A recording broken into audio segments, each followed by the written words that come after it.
because you're afraid. You're afraid of us. You're afraid of change. Enough what you think. I'm going to hang up this phone, and then I'm going to show these people what you don't want them to see. A world without rules and controls, without borders or boundaries. A world where anything is possible. This is the Opie and Anthony Show. Oh my goodness. Unleash hell. Welcome to the bottomless pit of ignorance. Here's a clip. Jesus Christ, this is gonna suck. Is it mango or papaya? That'll get our ratings up. How are we supposed to win in the ratings if we can't talk about doing that pleasure? Suck it up, walk it off, Dick. I love camel toe. They're shaving for America. Ass. I gotta see that ass. I would definitely be willing to have sex with you if we both already had AIDS. Ass. Opie says it isn't bad. This is the Opie and Anthony Show. Rude, disgusting, self-centered pieces of trash. You guys suck. Blah, blah, blah. Thank God we get back to the... Okay, terrific. Insert joke here. Hey, Handy's great in a pinch. Did I just hear that? Hello. Pull your pants down. Ew. You got that eyes. The Opie and Anthony Show. Number 3, you called up your sister. You're all burning in hell, damn you. Alcoholism is great radio. Opie and Anthony. Are you not entertained? Making the First Amendment seem like a bad idea. This is the Opie and Anthony Show.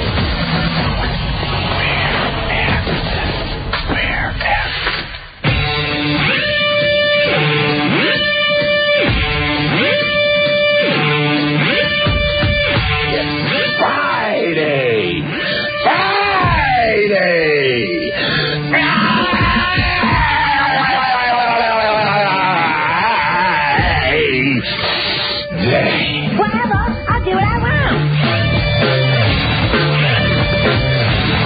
My bad. My bad. My bad. My bad. My bad. My bad. Whatever.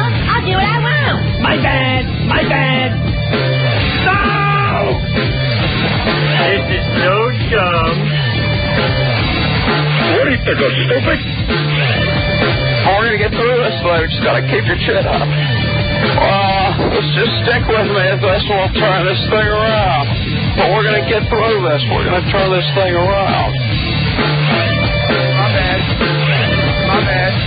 My bad. You can act like a man. Look around you.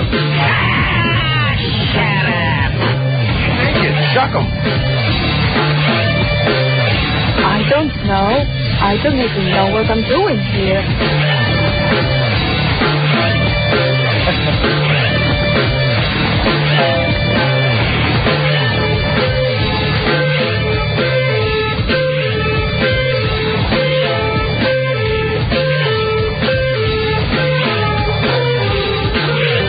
She's going all the way just to make me look ridiculous.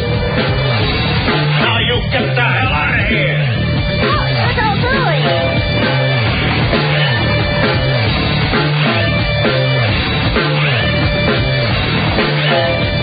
Hey, man. Save me a poke. Hey.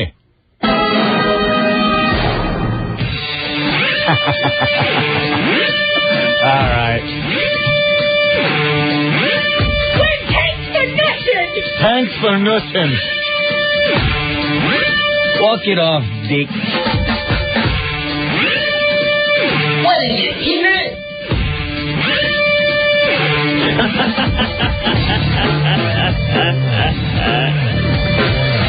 I got sort of a kind of brain.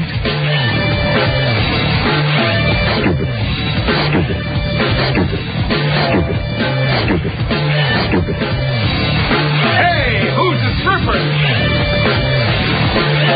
I'm the party pooper.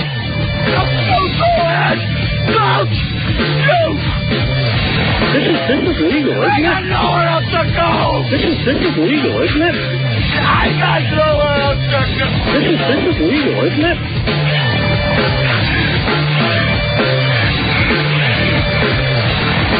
I've got nothing else. This is legal, isn't it? You're fired. This is legal, isn't it? No! This is legal, isn't it? Mule.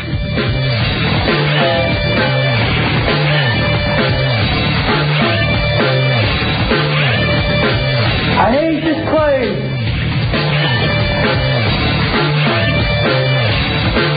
I'm somebody sick.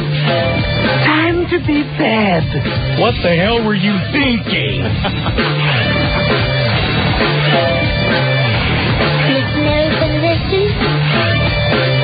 Your balls are showing. This is less fun than previously indicated. I hope you grow up and your womb is barren. Hey, what's going on here? Brother. We could just do this all day. Yeah, that's one thing we can do. We could do a show using sound bites to get our points across. You get nothing. You lose. Good day, sir. Liar! Confess! Liar! Confess! So what's new, man? You're a liar! You know something that you're not telling us, you slimy scumbag liar! Yeah, thanks, Dick. Sweet, merciful crap! Liar! Tell us what you know, you goddamn liar! How you doing? Hey, what's up, Anthony? Oh, crap. I don't know what the hell I'm going to do today. I have no idea. Been in too many meetings. This call's for the old Billy Barone. Billy. Whoa, Billy. This is a biggie. Hold me down, Billy. $30,000, Billy. Whoa, calm down, Ho. Hey, yes. Yeah, well, we... I swear to God, I'll pistol whip the next guy that says shenanigans. What's new, Ant? Well, there's a couple of things in the news. I guess we could talk about the baseball strike. She was a hooah. They've said it. Just random clips. They don't mean anything. Seems like a lot of people are looking into things today. We're just playing random clips, Anthony. Dirty girl. Stupid! You're so stupid! Just random clips. They don't mean anything at all today. Don't pay attention to your radio. How about shutting the hell up? Yeah. Well, we've been told that, yes. Yeah. Yeah. Let's see. Baseball strike. What else? Elvis died. Elvis. He did? Is that supposed to be sexy? That happened. We can't talk about, let's see. We like starting the show with the top story of the day. Yeah. Oh, Harlem Little Leaguers cleared to play. Stupid hooker. Yeah. Good. They're in, and they're going to be able to play in the Little League World Series. I can tell you this much. I slept like a baby last night. Did you? Yeah, I had a good night's sleep for the first time in 3 days. A little tired? The world is a jungle. And if you want my advice, Anthony, don't expect happiness. You won't get it. People let you down. And I'm not naming any names. But in the end, you die in your own arms. Okay, terrific. Be quiet, sir. That's what we're doing. We're being quiet. Yeah, we were instructed by lawyers. Lawyers again! Well, wait. Don't talk for a second. What? What's the matter? Okay, write it down. What's the problem, Rick? Things change minute by minute. Mm-hmm.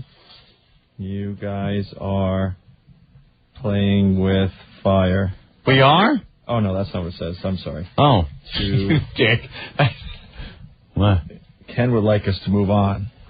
We haven't touched on anything. I was just talking about the baseball strike coming up August 30th. What a shame. The Yankees are doing so well. Move on to what?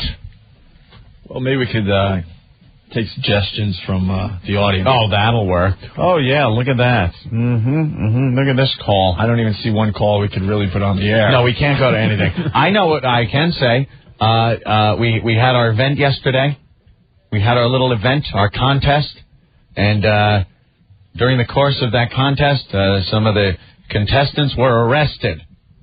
That's just a fact. And we can't talk about it because things are still up in the air. So the lawyers have instructed us. Let's put it this way, the couple's still arrested. Yeah. And the couple is still in jail, and since there is still legalities going on, we can't talk about anything. We're being gagged by the lawyers with their legal mumbo-jumbo. Hey, we just made CNN.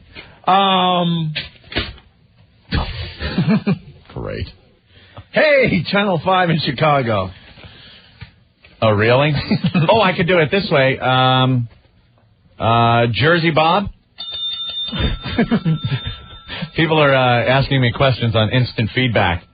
Ken is really freaking out. We're not saying anything. Is he? We're not. We're not saying anything. We've been put in a very awkward position. Yeah, where we cannot even discuss in the slightest. And for the first time, I will say I understand with what they want us to do. Oh, because they're going crazy. But it just puts us in a very awkward situation because we're here to do a radio show. And we can't talk about the biggest thing that's happening with this radio show. Right. So we can't even discuss it. Not even in the slightest. Good. I asked about. Okay, that's good. I asked about certain peripheral issues that maybe we could be able to talk about. Some shows I was watching on TV last night at around 11 o'clock and 10 o'clock, and certain reactions that were happening around on the news. And I couldn't talk about that. They said no. Pending litigation.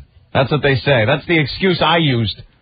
That's the old gag I used to use. Well, there's a lot. I guess there's a lot that we'll be able to say eventually. Easy, Opie. What are you saying? Eventually, right? What? No? What? Who? Shut up. No? What did you say? Huh?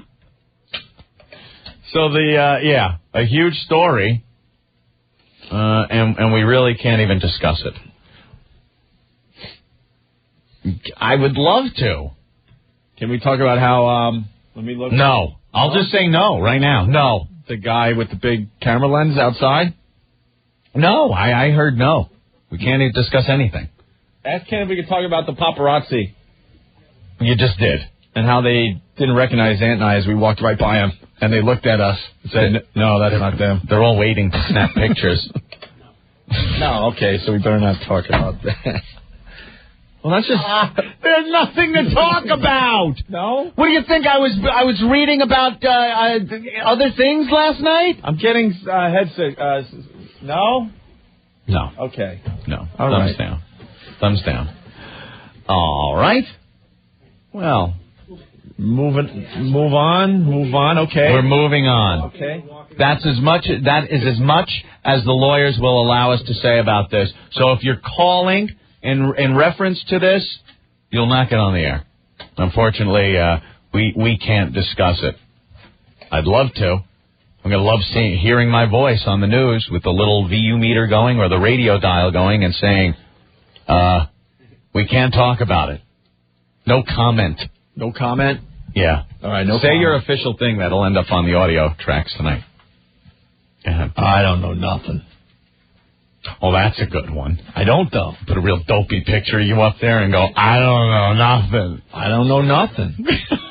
We're out of the loop. We really don't know anything. Yeah. And we definitely have a concern for our listeners that are still being held.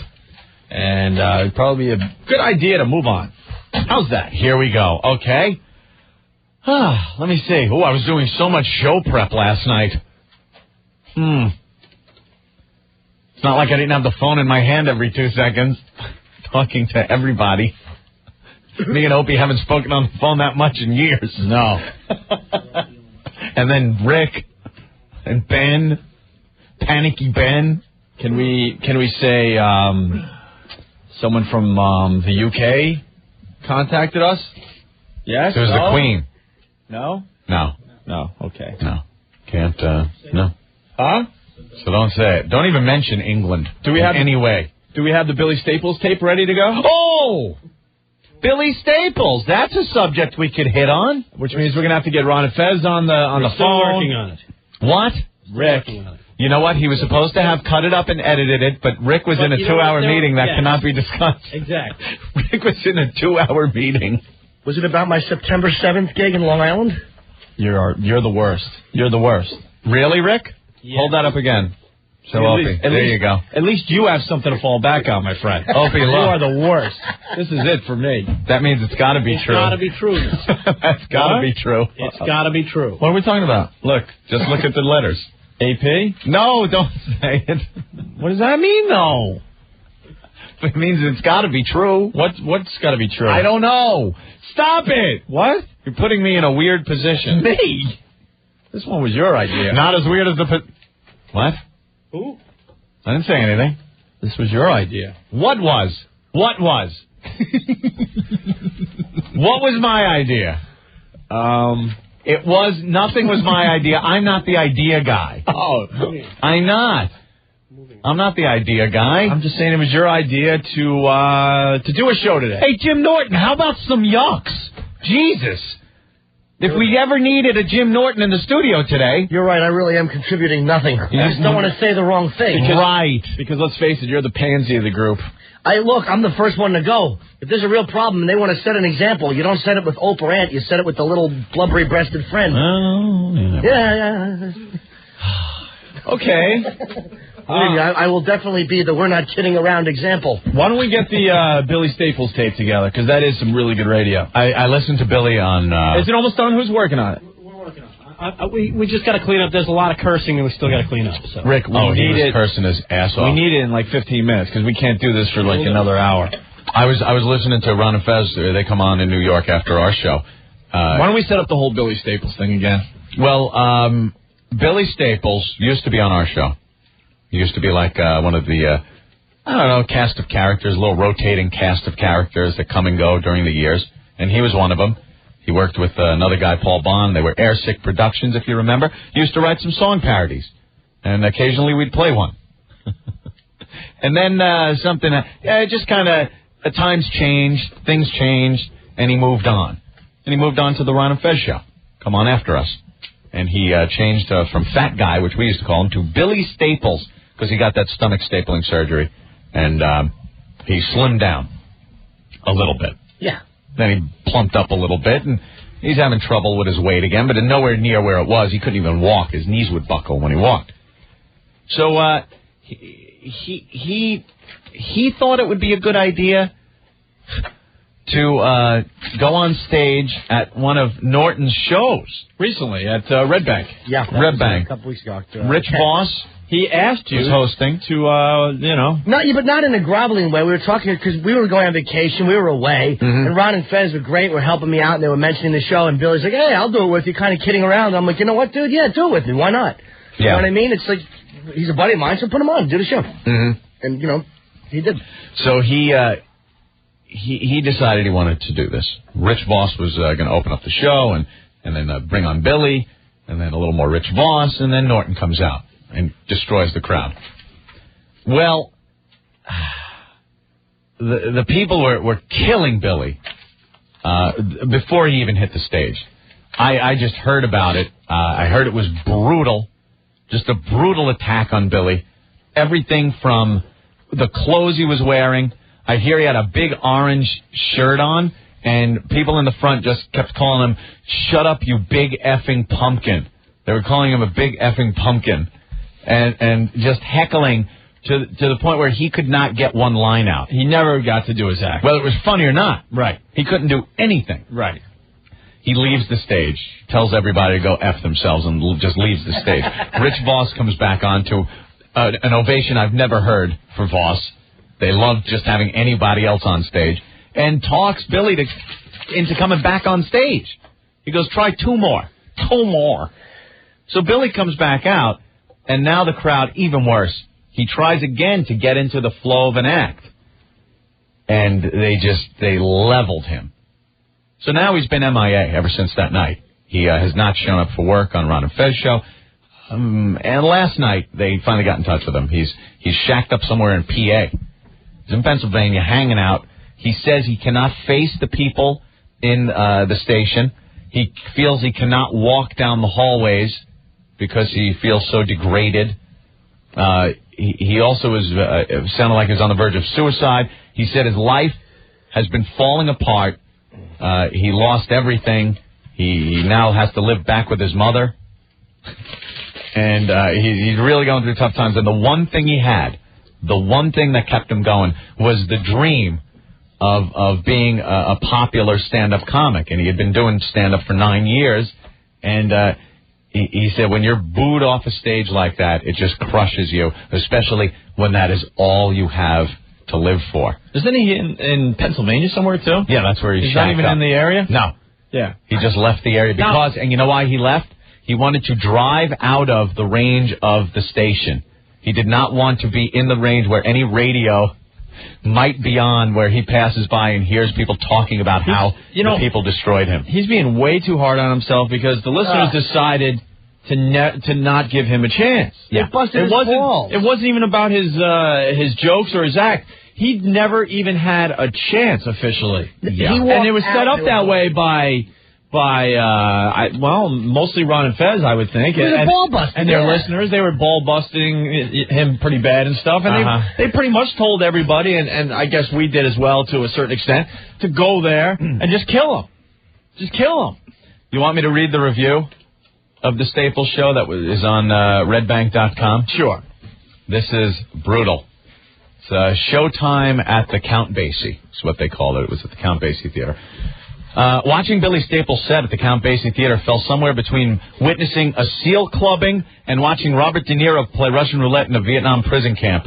Billy Staples, a stand-up comedian and regular on the Ron and Fez show, performed in front of the sold-out crowd at the recent Jim Norton show on August 10th. Well, I shouldn't really say performed. It was more like he was ripped to shreds by the ravenous hordes of fans that made up the audience. The show, which was hosted by stand-up comic Rich Voss, was to feature a small set by Billy Staples. I think the whole ordeal lasted about 5 minutes, though I'm sure it felt like 2 or 3 days of prison time for Billy. Prison shower time. Believe it or not, 30 seconds into the routine, people were actually asking for Voss back, despite the fact that Voss is usually referred to as being as funny as cancer. It's all a big joke. The man's a great comic. Even with all the heckling he had to deal with, he pulled it off. If only Billy could have been so lucky. Even before the giant orange shirt-wearing Billy Staples put his first foot on the stage, the cries of, "You suck, go home and kill yourself," hit the poor sap like a bag of hate. There really wasn't anything he could do to help things. The truth, the crowd would have hurled insults at sick children. There were, however, some things he could do to make it worse, and that's where Billy shined brightest. Now, I'm no stand-up comic, but I'll be willing to bet. When we get down to the middle of this, it got all fuzzy on my monitor. I need a new monitor in here. That any joke that starts out with, "Anyone ever have a colonoscopy?" is not going to go over too well with a bunch of drunken 20-year-olds. And when the punchline is, "It's a real pain in the ass," you might as well throw a bag of ground beef in your pants and spend the afternoon at Louis Anderson's place. Oh, God. Sure enough, that's the direction Billy went, even asking hecklers to repeat their insults. I think there was even a Fabio joke in there. "Bad move, poor fella." He would do that. He would be standing there, and from what I heard, people would yelling, "You suck," and insults, and then he'd go, "What? What? Yeah, what'd you say? What'd you say?" And give the heckler a chance to say it again. And louder. And then, of course, the headliner for the evening did not disappoint. Jim Norton was great. And then he talked about how people were yelling out stuff during your set. But you're kind of used to that. Well, they yell out like show tussle. stuff. Yeah, that's not hateful. They yell out, tussle my hair, Norton. Yeah, they just yell out, "You stink and I don't like you." It's cool.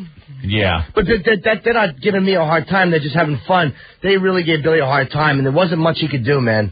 It threw him off. You could see it threw him off. I didn't feel bad for him because I'm a comic. I've been through that. It's like it happens. And the odds were against him, and it's funny. It's like, come on, man, you took it on the chin, you took it like a trooper. Yeah, he's taking it way too hard. No, it wasn't about his act. It wasn't about his act. Let me just finish off this thing real quick. It says Norton put on a great show. It was just about the best part of the night. The best part, that is, until later that evening when Lady Di and Marion, the retarded Laverne and Shirley from Opie and Anthony fame, danced at the Wall Street pub. That pulls on the old American heartstrings, both of these messes in their busted glory, slopping down glasses of Budweiser and trying to forget. If only Billy could. News at 11. Well, we got the tape, Anthony. Yeah. We finally got the tape from Red Bank. I have not heard it. It is brutal. I think the audio of the crowd, unfortunately, doesn't really come up. You could kind of hear it, and especially when they were really yelling. You know how much they charged to tape that whole show? Because I needed a set for other purposes. Yeah. And I heard that the audio on the crowd isn't that great. I'm furious. You could barely hear that. You could barely hear the audio of the crowd. When you're making a tape, who needs the audience mic? You know, you might as well just have me talking. Have an audience. Billy Staples is he's crystal clear, and you definitely get a feel for what the F is going on between him and the audience. You absolutely know, because he cannot get a word out. He tries to get into something, tries to get into one of his bits, or a joke or something, and the people are just nonstop, and he's stuttering, he's stopping, he's going, come on, guys, seriously. He says seriously so many times, which means please shut up so I can say this. You never let them win. Even if you bomb. You cannot control if they're going to yell at you or scream. That you can't make them not. But you just got to F you and mean it. You really got to be ready. All right, I'm going to bomb. I'm going to go down having a good time and swinging. And I think he wanted to do well. And it's like, dude, it's all right if you don't do well. You do what you do. And if he was so excited. It was a huge gig for the guy. I'll put him on my next He comes out all like light on his feet, kind of bouncing out like, hey, everybody. He was ready to go. Hey. Well-pressed orange shirt. Yeah. Anybody have a colonoscopy? Huh? And they started just pounding him. And then he goes, oh, I'm the only one. And I'll tell you one thing, though. A bombing like that, believe it or not, whether he understands this or not, taking it like that, where they're yelling and screaming before you hit the mic, is better than having a set where it's like they just stare at you, and it's like, oh, man, they really are ready to laugh, and I stink. That's worse. This is like one you write off, and you go, dude, they were busting my balls. That's all it was. Yeah, let's go to the phones. Barbara wants in. Hey, Barbara, what's up? Hi. I was at the show in Red Bank. Yeah, okay. And I kind of felt bad for him because no one really gave him a chance to talk. And we were sitting there trying to listen, and the poor guy never really got a chance to even get a joke out. He never had a chance. Yeah. That's why he shouldn't feel bad about himself. Right. Well, yeah, that's true. But, I mean, in a way, I felt like Rich Voss was able to at least get the audience back on his side after a while, whereas Billy Staples just didn't even know what to say. Well, Voss, you have to realize, Billy's been doing radio for a while, so he hasn't been up as much because of the hours. He's only getting on like once a week, so he's probably a little bit, just needs a little bit more stage time just to get back to where he would have been. You understand what I mean? Yeah, but every night getting yelled at. You know something, though? The way he sounded on Run a Fez last night, I wanted Don Corleone to slap him in the face. He just sounded like, I had this dream. It was this. What am I going to do? How am I going to get back on stage again? Come on. Just get on. Buck up, little camper. Get on. If they were a great crowd, but they were just busting your balls, dude. It isn't like they were so ready for you and like, all right, let's give them a chance, and then you just bombed. They did it on purpose. I think they were showing some O&A love. Dude, they emailed me with that. Like, we really felt bad for Billy. We gave him a hard time. I got like 50 emails saying we felt bad for Billy. Well, we got to play the audio. Yeah. And it will prove that Billy Staples never had a chance. He didn't. It really wasn't about his act. Dude, sometimes I did a gig, which is done now, for the Cleveland Browns, and I had a decent set. I did it, and my first joke got a 0. And I mean nothing. The whole team stared at me, and I'm like, I am really a bomb. The next couple of jokes started to work. Had they been yelling and screaming, I would have just went down in flames. You understand what I mean? It happens. Mm-hmm. They were a good crowd. They were mellow, so I was able to recover. And I still didn't even kill. It was just good. Well, the way they were talking last night to Billy, they kept saying, well, it was Norton's crowd. It's Norton's show. It was it was almost like they were rubbing it in. It was almost like they were rubbing it into Billy. Like, see, Billy, when you get in front of an entire theater of people that are there to see one guy, Oh, it was just brutal. But that's really not... But no, man... Yeah, but they were just turning the screws last night. I know. Make for good radio, and I hope he didn't take it personally. He did. He took it so personally. What do you expect, Ron and Fez, to, do a whole hour with everyone calling up comforting the guy? It's hard, though, man. Some people were. Oh, they were a little bit? Some people were comforting him. I was getting sick. Dude, you got to give him a break. He's had a tough time. It does suck, though, and it seems like everything's piling up. I'm not saying it wasn't tough and anything, but the way he came off sounding on the air last night was really just kind of, I just wish I could have talked to him for a few minutes, because I heard he left me an apology to somebody. I told Norton, I'm sorry. Like, for what? Not your fault, dude. Relax. Yeah. All right, well, why don't we take a break? The audio's just about done. You got to hear it for yourself. Yeah. And we'll definitely give it to Ron and Fez so they could have it for tonight's show here in New York as well, okay? Right. As we attempt to move on, Anthony. Attempting. Moving on. Working on it. A couple phone numbers in the New York City area, 877-692-1027. Outside of New York City, 866-277-4WOW. Welcome to the bottomless pit of ignorance. Opie. I feel like being an idiot. Anthony. I'm a retard. The Opie and Anthony Show. Effing hilarious.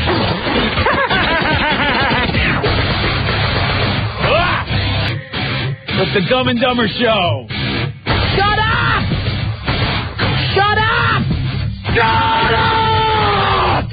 It's Opie, it's Anthony. Jim Norton in the studio. Shut up! We got Rick in the other studio working on the Billy Staples audio. Should be done in minutes. And don't be stupid. I'm not being stupid today, Dice. Shut up, shut up, shut up, shut up, shut up, shut up, shut up. Shut up. We're shutting up. It's best that we shut up for now. They're all pink on the inside. Hey, although all the other radio shows talking about us. Oops. Oops.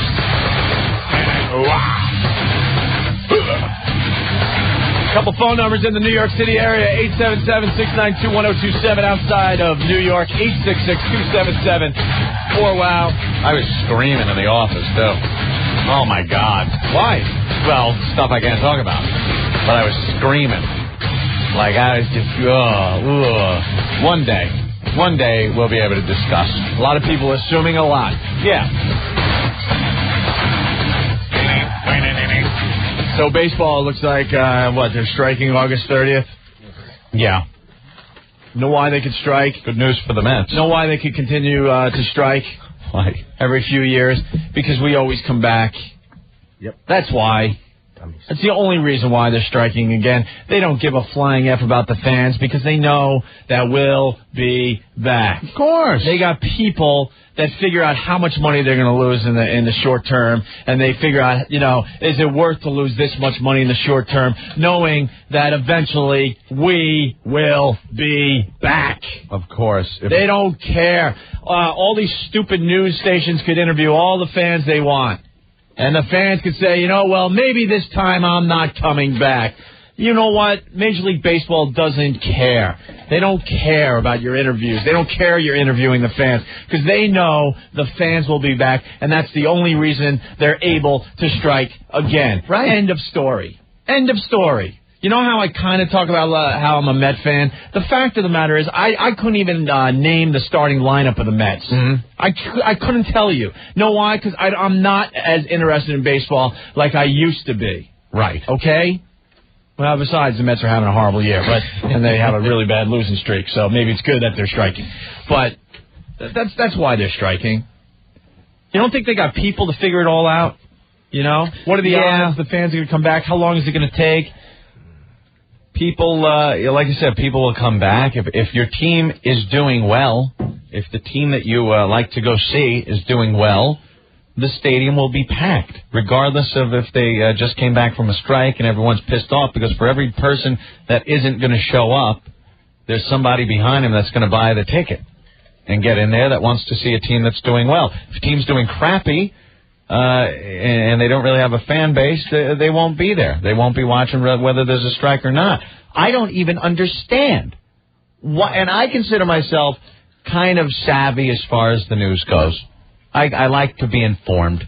And I have no clue what this strike is about. None. A bunch of scumbag millionaires. The cops and firemen can't get a raise, but they said A-Rod will be losing $114,000 a day if they strike. That's the kind of money they're dealing with. They're a bunch of babies. All of them. Yeah. I don't care if they have a cap or if they don't have a cap. Prices are never going down when you go to the stadium.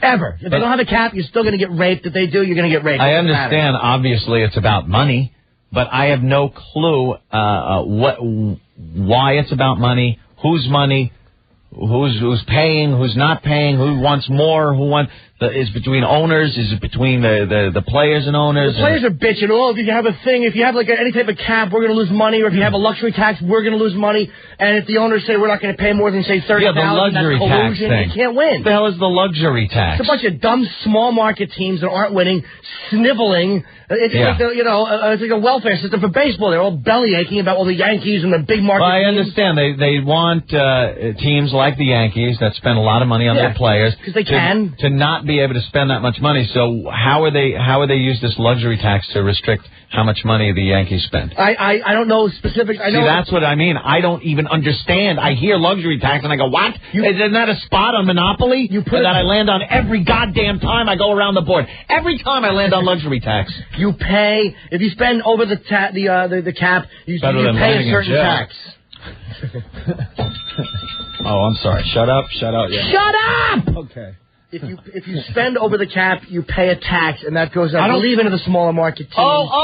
So if you then want to buy some key players, you spend money over your cap, you get taxed, and that tax goes into a kitty for the crappy small market teams that then can afford better players because you just bought. That is ridiculous. It's communism. And the Baltimore Orioles, look at what their payroll is, and they stink. It doesn't matter. I mean, it does help to have money, but I'm so tired of small market. Hey, man, we're a small market, really? Then get out of baseball.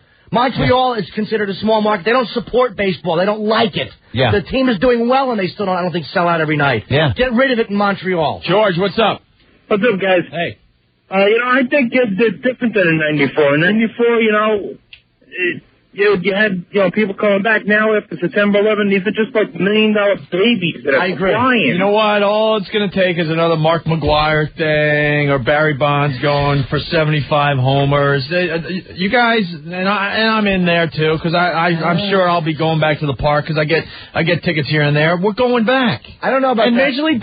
Major League Baseball would not be setting another strike date if they didn't think they could get away with it again. And, dude, the owners are the worst. Because it comes down to money. And eventually, if they think, this time we're screwed, the whole league is F because the fans aren't coming back, you know what? They would try to work it out. Because it's all about the bottom dollar. And I'm telling you, they just know that the fans are coming back eventually. Mm-hmm. Who is it that owns the White Sox? Jerry something? I can't remember his name. Reinsdorf. Right, it is Reinsdorf.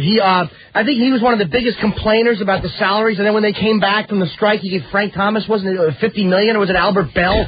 It was some monster contract this jackass handed out. You don't want to pay it? Don't pay it. Don't worry about what the Yankees are doing. Mind your business and don't spend what you don't want to spend, creeps. At what point do your earnings stop you from having a union, though? I mean, these guys' minimum pay is $250,000. Yeah. You don't need a union at that point. No. The union, yeah, exactly. So who's to blame?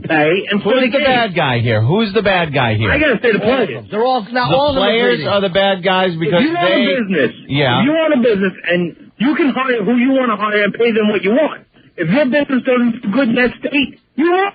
Right. Why? Here's the problem, though, and I know I've played devil's advocate. For many, many, many years, the owners had that type of control. And when you look at the way they paid the players back then, I mean, they certainly were not fair with them. So it's like you can't give the owners too much, and the players are as greedy as they. It's everyone's greedy. It's all of them. They're all greedy. You got to understand, too, when they pay a player like A-Rod that many millions of dollars, it's almost like you're putting it into advertising. You're getting the player, but you're also getting the player that is worth this many millions of dollars. So now it kind of makes it like you want to go see him. I got to go see the guy that's worth $250 million. And they stink, the Rangers. They stink. Get pitching, you idiot. It's all pitching. You're not just paying for the player. You're not just paying for the player and his talents. The more you pay, the more people want to go and see that highly paid player, the star, and then they go and buy seats in the stadium. It's almost like it's part of it's part advertising. It's all pitching. And the fact they spend that kind of money on a hitter, they don't deserve to, and that's poor management. You spend that. Why do you think Boston is at least around every year? Because the money they give Pedro. Maybe they don't win the series, but they're good every year. They're in contention. Look what Arizona did with stupid Randy Johnson and hoping it's cancer Kurt Schilling. It's all pitching. Hey, what's wrong with Kurt Schilling? I hate him. The Yankees could never beat him, ever. He's an old friend of mine. Is he really? Yeah. I hate him. He plays EverQuest, too, you know. He kills the Yankees. Really? He's very heavily into the computer game EverQuest. And the cancer thing, his wife has it. Skin cancer. Well, it didn't seem to stop him from pitching well against the Yankees. That bastard. They have never been able to skin cancer has affected his family so badly that he doesn't even allow his kids to play during the day outside. Really? Yeah. Look at you. You're a wealth of information. Yeah, he's an old pal, so I keep up on Kurt Schilling. One of your old drinking buddies from... Yeah, I was... from where? I was part of one of the Sports Illustrated articles on Kurt Schilling. There was a story about Kurt Schilling having a bad outing, I think, with Roger Clemens when they were both in minor league ball or something, or maybe they were playing, I don't know. And they asked Kurt about his performance, and he said, well, the night before I was out with a bunch of radio guys, I swear to God. Oh. I was one of those radio guys. Well, your old pal kills the Yankees, and I don't like him for it. Even when he was with Philly, they'd play interleague. They could never beat Schilling. It's all pitching. All pitching. All right. That's how the Yankees win every year. They had Rivera. They had Pettit. El Duque. But all this talk about the fans not coming back, that's pretty silly. I think people would be more disgusted this time. I really do. It would take a lot longer. What about 94? People were outraged. Some stayed away for a little while, but within what, a little over a season, it was back to normal. Things have just been, I think, believe it, the 11th, people look at things a little bit differently. More has been put into perspective, and it will. I think that effect will take place for a while. People are like, ugh, that's what you're complaining about, you baby. Yeah, I know. I hope so, but I'm not holding out hope on that. No way. We're going to go on strike. Every 8 years, these jizz bags can't work out their $1 million money problems. All of them. They are just and they keep putting in new teams and diluting the pitching in the market because the owners get like millions every time there's a new team, and the new teams blow, and the cities don't want them, so they switch cities. They all suck. So aggravating. If your fans don't support it, get out of the city. That's it. All right, why don't we break again? Look at that. We did a little break on the baseball strike. It was kind of intelligent, too. Good. Sorry, Doug. No, can't. Frank, yes, I realize. No, can't. Can't. Well, sorry, it sounds like you're listening to the fan. Yeah, they're getting very angry. But we told you at the top of the show. We can't talk about things right now. Yesterday. We got a couple of our listeners still in jail, and it's best that we all just shut up right now. Anyway. How much was I'll get off topic. How much was that thunder and lightning today freaking you out right by the building? It was only raining over the building for a while. Hilarious. There was a bolt of lightning that I swear was going to strike Opie as he sat in his chair, and the loudest clap of thunder. Ken Stevens, when we were taking one of many calls with him. Yeah, a lot of calls. He jumped when he heard that. Yeah. That lightning. But at one point, it was very strange. It was only raining over this building. And really hard. A little creepy. I do believe they call that a nest storm. A little creepy. Hey, Wheelchair Fred, we could talk to him. Oh, there we go. See how his Pat Benatar show went. I'm so pissed off today, too. Because without saying stuff... Yeah. Oh, my God. There's so much stuff to talk about. You talk about not having to prepare for a radio show. So much stuff to talk about. Little ins and outs and things, and there's nothing. We've been allowed nothing. I was asking questions about what I could talk about, and I just heard over the speakerphone. No. Don't even think it. No. Oh, God, I can't do a show. How am I going to be able to do a show? I want to talk about things. Can I say this much? No. What? Well, they're dumping out down the hall. Yeah, Ken K. Stevens on the dump button today. The big boss on the dump button himself, making sure I'm dumping that one. Are you insane? Stop. You idiot. That was funny. Hey, no, it's all timing, guys. If I can't say this, then I can't say this. Yeah. It's not really about it too much, really. Yeah. Ben had me so freaked out last night. I almost went in your pants. I almost decided to visit another state in the middle of the night. Buffalo? It's not the French Revolution. You don't have to leave. What's the matter with you? The French Revolution. You were going to pack a bag and go on the lam? And sneak out into the dark of night? But Ann understands. Yeah. Ben had us pretty freaked. Oh, Pete Panic over there? Ben, you cannot go to Ben. No. And I'm not talking about it. I'm talking about any crisis situation. Anything that comes up that deserves attention. Let me tell you this much. Ben will call you and freak you out. Yeah, but let me start by saying this. When this show goes to the mattresses, we're the worst. Yeah. We all stink. Yeah. We all get each other really paranoid. Clemenza knows how to handle the mattresses. Yeah. He just goes, we got to go through this thing every 8 years or so. Gets rid of the bad blood. I'm calling Ope last night. I called you, of course, there was no answer. I'm calling him like, and I made the terrible error of calling Ben after power drinking for 13 hours. Dude, I got to dude. I'm hearing nothing but awful, horrible, impending news that is just panic. Pete Panic. National Guard. All herky-jerking around with bad information. We're getting a wrap it up. Really? We're getting a move on signal. Oh, yeah, move on. Drive past. We're just talking about Ben and how dramatic he is. Jeremy sure is svelte. All right, we'll keep driving down the highway, and we'll take the next exit and see what's there, okay? All right. Hopefully the Billy Staples audio is ready to go next, because we're running out of things. We're doggy paddling. Yes, we are. Anthony Show. New York, Dallas, Chicago, Philly, Cleveland, Columbus, Sacramento, San Francisco. The Empire is spreading. Conquerors, you bastards! Are you scared?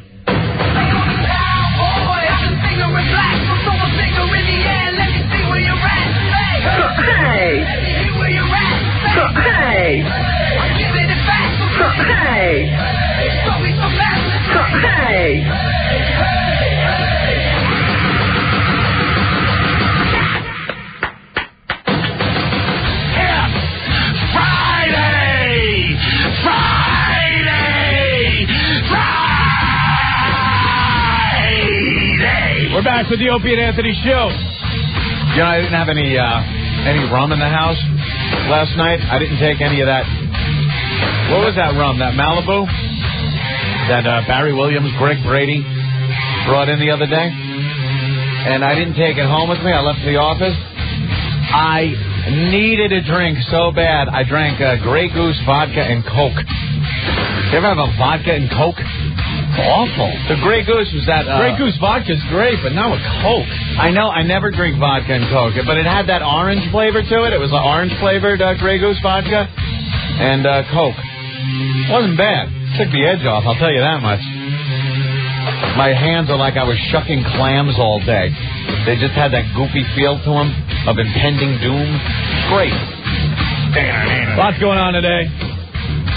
Lots of stuff we can't talk about right now. Yeah. I'm going to kill Rick. We really need. We're dying over here. I just needed juice. He's getting the Billy Staples audio together. When Billy Staples opened for Norton about 2 weeks ago now. Yeah. Bombed horribly, but I'm telling you, it wasn't really his fault. The crowd never gave him a chance. We finally got the audio. We want to play it for everybody today. So we got that going for us, which is nice. All I kept thinking, too, was, at least I'm not Mark Parento. At least I'm not Mark Parento. Thank God Almighty, at least I'm not Mark Parento. One of our old competitors from Boston and New York. Yeah, he was arrested. Last heard on Q104 and last heard on WAAF. Yeah. Dave Dickless actually brought him back. That is a fact. In Boston. And He was arrested. When did that happen? Yesterday? Yes. Oh, wow. But, oh, my God, the charges. Jiminy Cricket. Sexual assault of a 14-year-old homeless boy. And he's probably I finally made the paper. Hey, see, I'm in the news. Yeah, but... Hey, wait, what? Did you notice the story above you, Mark, once again? Yeah, wait, what? Ouch. Once again, we trumped you. Oh, wait, pal. We used to butt heads with him when we were up in Boston. And we had a segment we called Tell Us Your Mark Parento Experiences. Remember the guy that was delivering the packages and said he worked for like FedEx or UPS or something? These are all alleged stories. Allegedly, but I would assume accurate. Who knew we'd be right 6 years later? Yeah, I know. The one I remember the most is the guy delivering the package and saying that when the door opened, it was Mark's, I guess his live-in, someone that shared the house with him, his live-in blonde boy with the robe on. Thank you, I'll take the package for Mark. But he was always on the air talking about chicks. Hey, can we find... Hey, she's a hot one, huh? All right, the mics are off. Hey, intern, drop that cart and pick it up again. Hey, I'm the Rear Admiral. He'd call himself the Rear Admiral. Hey, can we find out where Rick is with this tape? Almost done, okay. We also have something that Martini Steve put together for the show today, Anthony. Oh. You had a pretty big rant about kids this week. I want to separate myself from that rant. I thought you went a little too far. Do you? I think you have some deep issues from your childhood. No. And your upbringing. No, my whole take is it's simple. Opie, I love kids. I love kids, too. Can't wait to have my own someday. See, I was misunderstood that day. You don't really like kids. I was misunderstood. And I like you kids. don't want any kids. I like kids. You misunderstand me. I like kids. I like well-behaved children that aren't mine. And I don't want to have kids because I like the spontaneity in my life. And I like the freedom to just flee the area if I want to or need to at any given moment. And kids don't allow you that. That's all. That's all I was saying. Did it come out harsh? Martini Steve. And he's got a tray of martinis. He knows his pals need martinis. Steve. Thank you, Steve. He's sharing. Look at you with that tray of martinis. Oh, don't easy. It's right up to the tippy top, that one. Whoa. Hey, ho. What's up, Steve? Oh, that's a dry martini. Enough olives for everyone. That's great. Hey, Steve, you noticed that, they couldn't really pan the website last night? Let's just put it that way. Yeah, I noticed that. I was kind of happy. I was thrilled. I saw the clip on... I think we could just say... I won't say anything. I think we could just say, notice they couldn't really pan too much around your website last night. I saw a banner ad. Yeah. On your website. Uh-huh. For a girl that I discovered a while back. That's right. Tawny Stone. Excellent discovery, by the way. Tawny Stone. Have you heard about this chick on the web? I heard you talking about it. Tawny Stone. 19 years old. Don't know really from what state she originates. I don't know. She looks like one of those Midwestern girls or something. She's 19, and it doesn't look like she's changed in the past couple of years, let's just say. Yeah, a little bit of stunted growth. Yeah, and it's quite provocative pictures. Indeed, and she looks like the all-American girl. Yeah. And I was checking out some of the free porno sites that are afforded to... it's amazing. You go to some of these sites, and they're completely free. Yeah. Completely free. Yeah. You download... you could see thumbnails, and then you click on them, and they are full-size pictures. And this girl, Tawny Stone, was on there. And I noticed the banner ad when I somehow saw your web page somewhere, and I looked and went, oh, my God, there's a porno ad. I just thought it was weird that I was looking at your website, and I didn't even have my computer on. How did that happen? I was on my computer, and I'm looking, going, look, I'm multitasking. Yeah, hey. That was one of the ads that popped up. All right, let's go to the phones. Then we'll play this kid thing that Steve put together. Hey, Dan, what's up? Hey guys, I was on Morpheus downloading stuff for you. Yeah. And last time you had Paulie Shore on, he brought up Mark Parento. Really? You guys were talking to him, and listen to this clip I downloaded if you can hear it. Okay. All right. This might be... then we told the whole town the mayor died. So what happened to Parento? What was Hey, Mark Parento. The rear admiral. He was up against us at Q104, and we kicked his ass. So that's what it was? Yeah. So you guys are all from Boston, though? No, we're from New York. We went up there for a job. Falling asleep and again, 3 years listening later, to we were Paulie doing Shore. well and got fired. And where is he now? Mark? I don't know. Probably with a young boy. Oh! Look at that. I'm like Kreskin. How do you like that? I'm like Kreskin. Wow. I said probably with a young boy, and lo and behold, I know, that's not a stretch. That isn't a stretch. Where's Ben? With a drink. It's really not a stretch. All right, thank you, Dan. How do you like that little thing? That's pretty good. That's Very good. A few years ago, too, so. All right. All right, bye. Peace. Call, Angel. I'm predicting the future. Not bad. All right, so you went off on this rant about kids, Anthony. Yeah. And Martini Steve took your little audio. Very good, Martini Steve. Disgraceful, by the way. Disgraceful. What? Thank you, This Jim. is disgraceful. Not me who's saying this stuff. I know. Okay. Oh, you're separating yourself as well? I certainly am. Yeah, Anthony. We're disgusted with you today. Yeah. You're a disgraceful Good. man. Please be disgusted with me. There's one pause in there. I won't say a word. You'll know where it's the pause. Well, let's take a listen. Hey, okay. Good. There's another one. Good. Disgusted with me. Good. It's not Let cute those up. without sin cast the first stone, let me say. Or head. I don't know nothing. I don't know nothing. Disgusted with me. Oh. Holding. There's nothing on that cart. What happened? Martini Steve. Uh-oh. Have you been drinking martinis made with the head cleaner for the cart machines again? One of the joys of working in a place with ancient technology is the fact that every once in a while one of the carts does not record, despite the fact that you swear to God that you recorded it. Yeah, sure you did. There he goes. Yeah. Oh, he got through the cart. Got quite a temper on him. Oh, my God. He's heaved really the cart. pissed off. And he still didn't spill a drop. I know. He threw the cart, and the martini waved a little in that big glass. And then he daintily licked the side of the glass with that little drop of martini spilled out. He's so deftly. Hey, Rick, are we ready? Are we ready? We're inching closer and closer. There's a lot of curses. I know that. He was just, it's brutal. So we're trying to clean it up. Well, we know that. Just to make sure there are no dumps whatsoever. So probably in the next 5-10 minutes it'll be done. Is that, Yeah, sure it is. Oh, he totally got you, dude. I don't care what you say. Hey, Fred.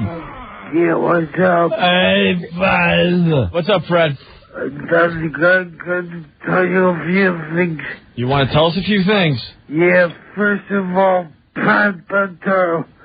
One, I want the lady has a long hair now. Long brown hair. Look, man, I only got a couple hours sleep. I can't deal with that. Yeah. What was he even trying to talk about? It was Pat Benatar, and then you heard Pat Benatar in there? I certainly did. Oh, Pat Benatar has long brown hair. Yeah. Oh, now I understand.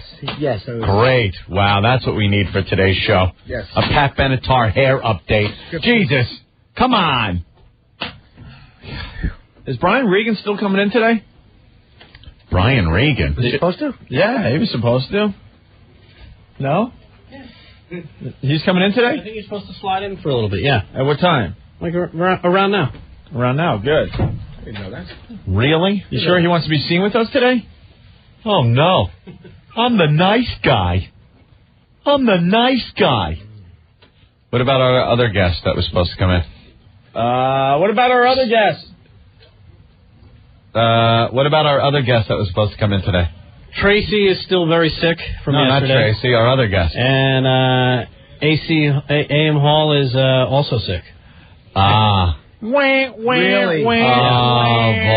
A stomach ailment of some sort. Anthony Michael Hall is backed out of the Opie and Anthony appearance. Oh, annoying. It has begun. Backed out. The backlash. It has begun. Said something about a sickness. Separate yourselves. Yeah, you got a show on such a hot network coming up, you'd hate to alienate everybody. Oh, boy. All right. Wheelchair Fred, what's up? I know what happened. We got disconnected before. Oh, we got disconnected? So what were you saying? But wow, like shit. Long brown hair now. She looks really good. Hey, can we go to the FU line, maybe? There might be something. Well, maybe there's not anything there. Oh, Steve, you got the fit? Oh, there it is. Oh, thank you, Steve. Mm-hmm. We'll go to this again. MS. Ah, there you go. That's a good one from Donella in Charlotte, North Carolina. Hey, you see? Effing die, bitch! Thank you, Opie. We're not even on in North Carolina. I know. So who am I yelling to? You're absolutely right. So don't. Don't what? I don't know. Listen. I wish so much I could use the C word. The one Cervical that goes, cancer. The one that goes C-U, right? And then there's another letter, right? Mm-hmm. And then it ends with the T. Mm-hmm. That one. That word. Cult? Oh, I lunged for the button. Cult. Yes. No, I didn't mean that. What's her problem? She doesn't even listen to our show. Exactly. She's just assuming everything she heard. Making all kinds of assumptions. She's a fat housewife. You shouldn't assume too much. Pig. You pig from Charlotte, North Carolina. Go F your father, pig. It's not her. What's I'm not talking to you, Fred. I'm not talking to you. That would be an option. Oh. Fred, what's wrong with your phone today? Fred. I don't know what keeps hanging up on. I think it's your phone. It can't be our phone. We're here, and you're right over there, and we're over here, and you're not there anymore. Anthony, we got the kids thing. This is the kids rant. Oh, so Martini Steve made a little bit. You love your kids, but sometimes they can be a handful. Kids are great when they're other people's. Who can you trust when it comes to your young'uns? You change them, you wash them, you bathe them. Anthony's Daycare Oasis is a paradise. You're in prison. You're in baby goddamn prison. Filled with joy. We don't think they're cute. Tenderness. We think they're annoying. And most of all, Anthony's love. I can only hope your child turns up like little Adam Walsh without his head. Parents adore our staff. These guys hate kids. And our facilities are safe. I have burning cauldrons of wax just sitting around for aesthetics. Just listen to these happy children frolic through Anthony's Daycare Oasis. I hate your kid, and I wish him dead. Just take it from Anthony himself. Grab your little friggin' rat and say, "We love you, Anthony." That was a little hard. What a disgrace. You're awful. I was taken out of context by Martini Steve. That little pause without his head. I was taken out of context. You're awful. By Martini Steve. You're awful. You're awful. I swear I was. All right. When we get back, finally, the Billy Staples audio, okay? Right. Of him bombing when he warmed up for Jim Norton a couple weeks ago at the Count Basie Theater in Red Bank. Thanks for calling, and here's the Opie and Anthony FU line. This is an FU for Helen, the nastiest C I know. For your birthday, I hope that already way too fat ass of yours gets even fatter, and that you die in a fire that could have easily been avoided. F-F-F-U, Helen. Next message. Yo, 18-year-old brains Amy. Your boyfriend me for a month, and you call me after he comes crawling back to you like you're the dick there. Well, congratulations on winning your scumbag cheating boyfriend back, you moron. Don't forget to buy a bottle of Viagra for your soft boyfriend. Next message. I want to give a big FU to Jason Priestley and the rest of all these high-tech Hollywood numbskulls that think just because they make a fortune and they're big stars that they're immortal. 2 words for you, Priestley. Harry Busey. 2 more words for you. Christopher Reeve. How about some initials? JFK Jr. John Travolta, you're next. Antonio Sabato Jr. God willing, you're next too. F you.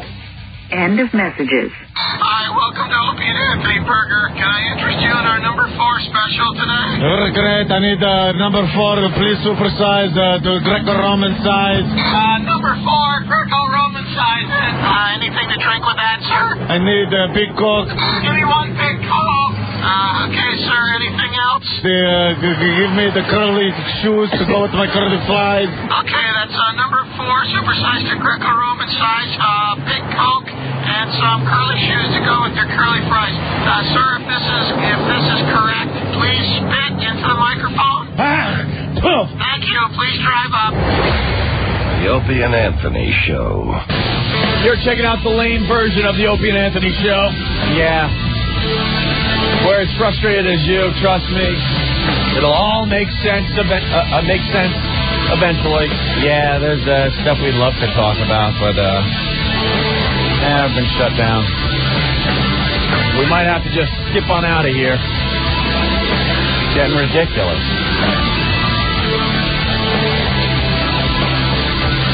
We got to make sure all our people are safe. Very, very important. Yes. Not all are safe.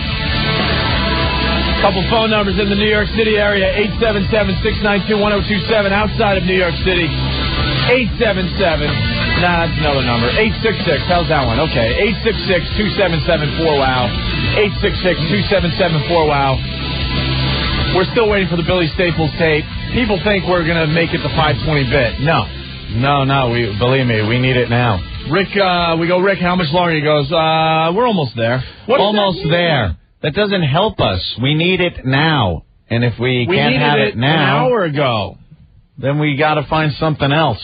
We don't need our listeners to tell us we're struggling today. We need the Billy Staples thing now. We could do a good half hour on that. I was under the impression we'd come in and the show would write itself today. Write itself. Brian Regan's here. Hey, is Brian here? He sure is. Oh, no. Hey, has he been briefed? I was reading the paper, and, okay. Get him in here. Okay. We could use him right away. I can't even. Okay. Hey, Brian. How are you? How you doing, Brian? What's going on, Brian? Hey, guys. How you doing? Hey. What's up? Just hanging out. Hanging out? No problem. That's okay. I'm just running at full speed. I'm just hanging out. Hey. Oh, gosh. Yeah, you can take a seat there. Are we almost ready with the Billy Staples thing? You at Caroline's? No, he's at Where are you? Governor's in Medford. Medford tonight, Levittown tomorrow, and then Medford Sunday. Wow. That's back and forth. I don't understand it. Medford's great. When it gets dark, you can see the lights of London over the horizon, just about at the horizon if you look east. Way out there, Brian. It's way out east on Long Island. I look towards the horizon? Yeah, look east. It's so far. See, it was kind of funny because it's so ridiculous. You can't possibly see the lights of England. No way! The curvature of the earth would come into play. Maybe the tallest building, like Big Ben or something.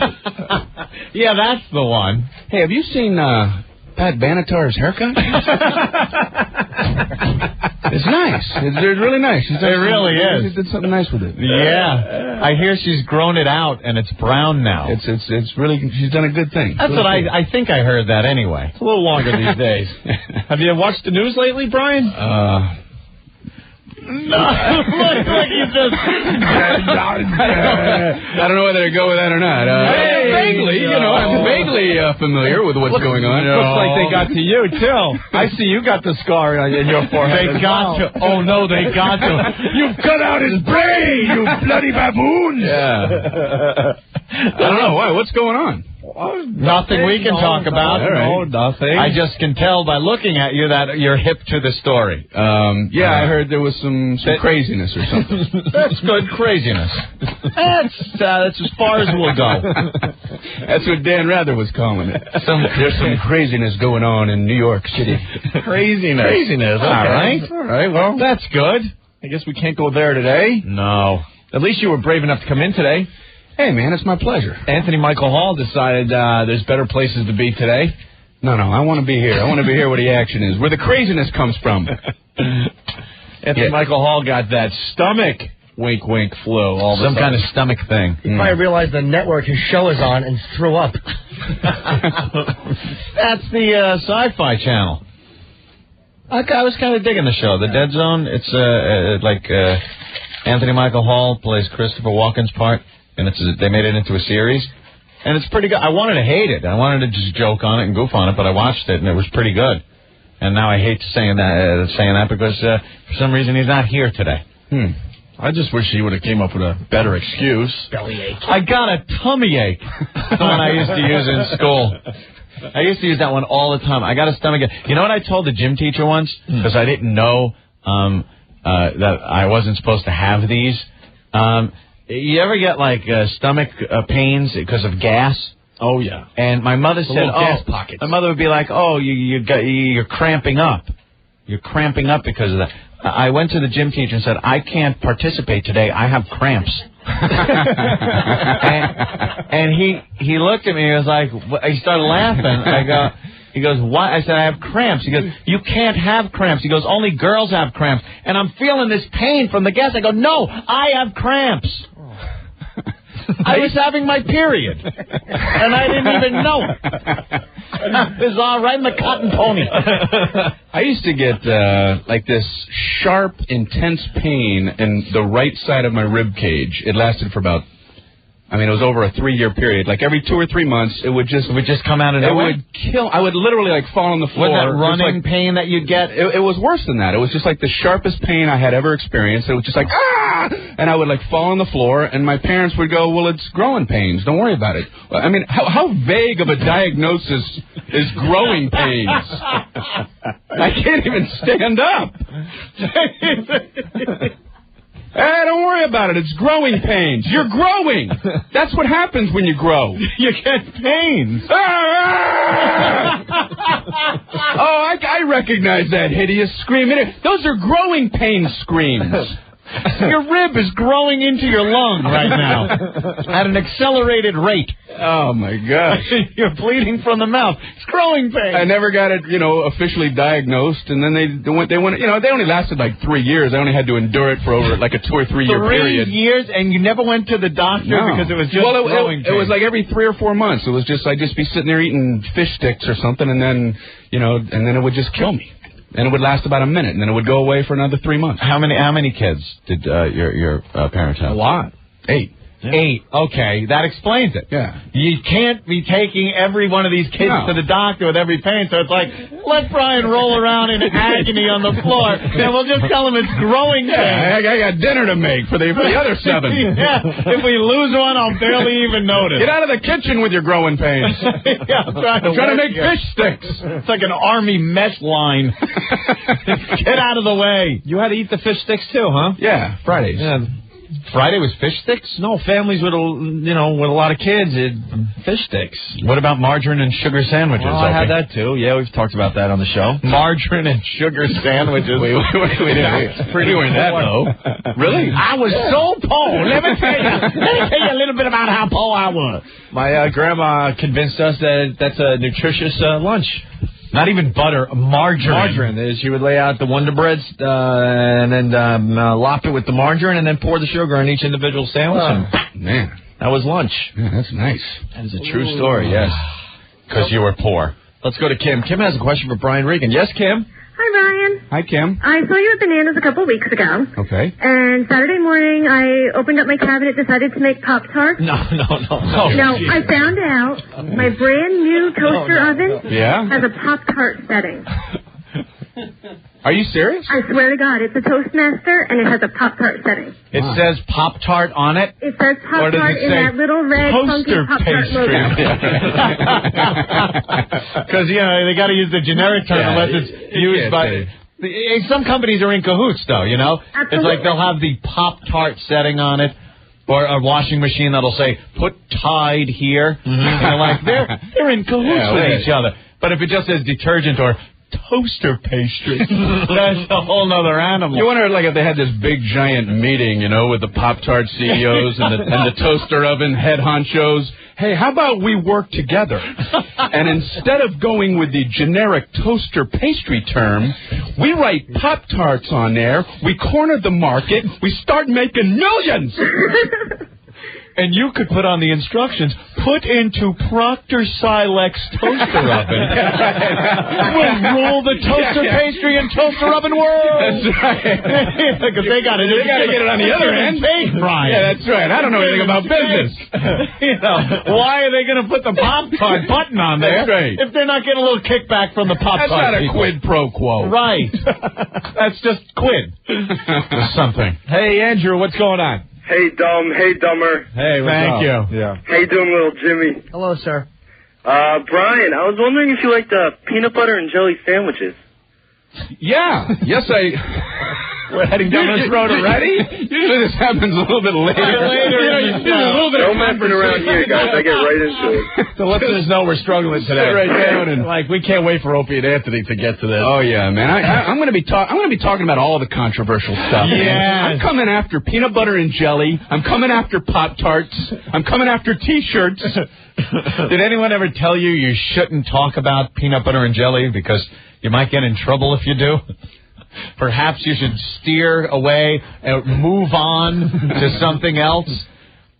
No one ever comes to side stage as you're doing it and makes that slashing of the throat with their finger motion. This could be a problem. This could be a problem if this conversation continues, kind of thing. Imagine You've never been upset because they're still making the sandwich. Okay, noted. Avoid topic. Noted. Because I know when we talk about peanut butter and jelly, we go into those peanut butter and jelly meetings, and it gets really ugly. And they're not pretty. And we had a whole show planned around talking about peanut butter and jelly. And you know something? At the last minute, they said we can't talk about peanut butter and jelly. The whole thing, the whole topic was out the window? Out the window. We can't even talk about how maybe if they were doing a news special on peanut butter and jelly, how they presented peanut butter and jelly.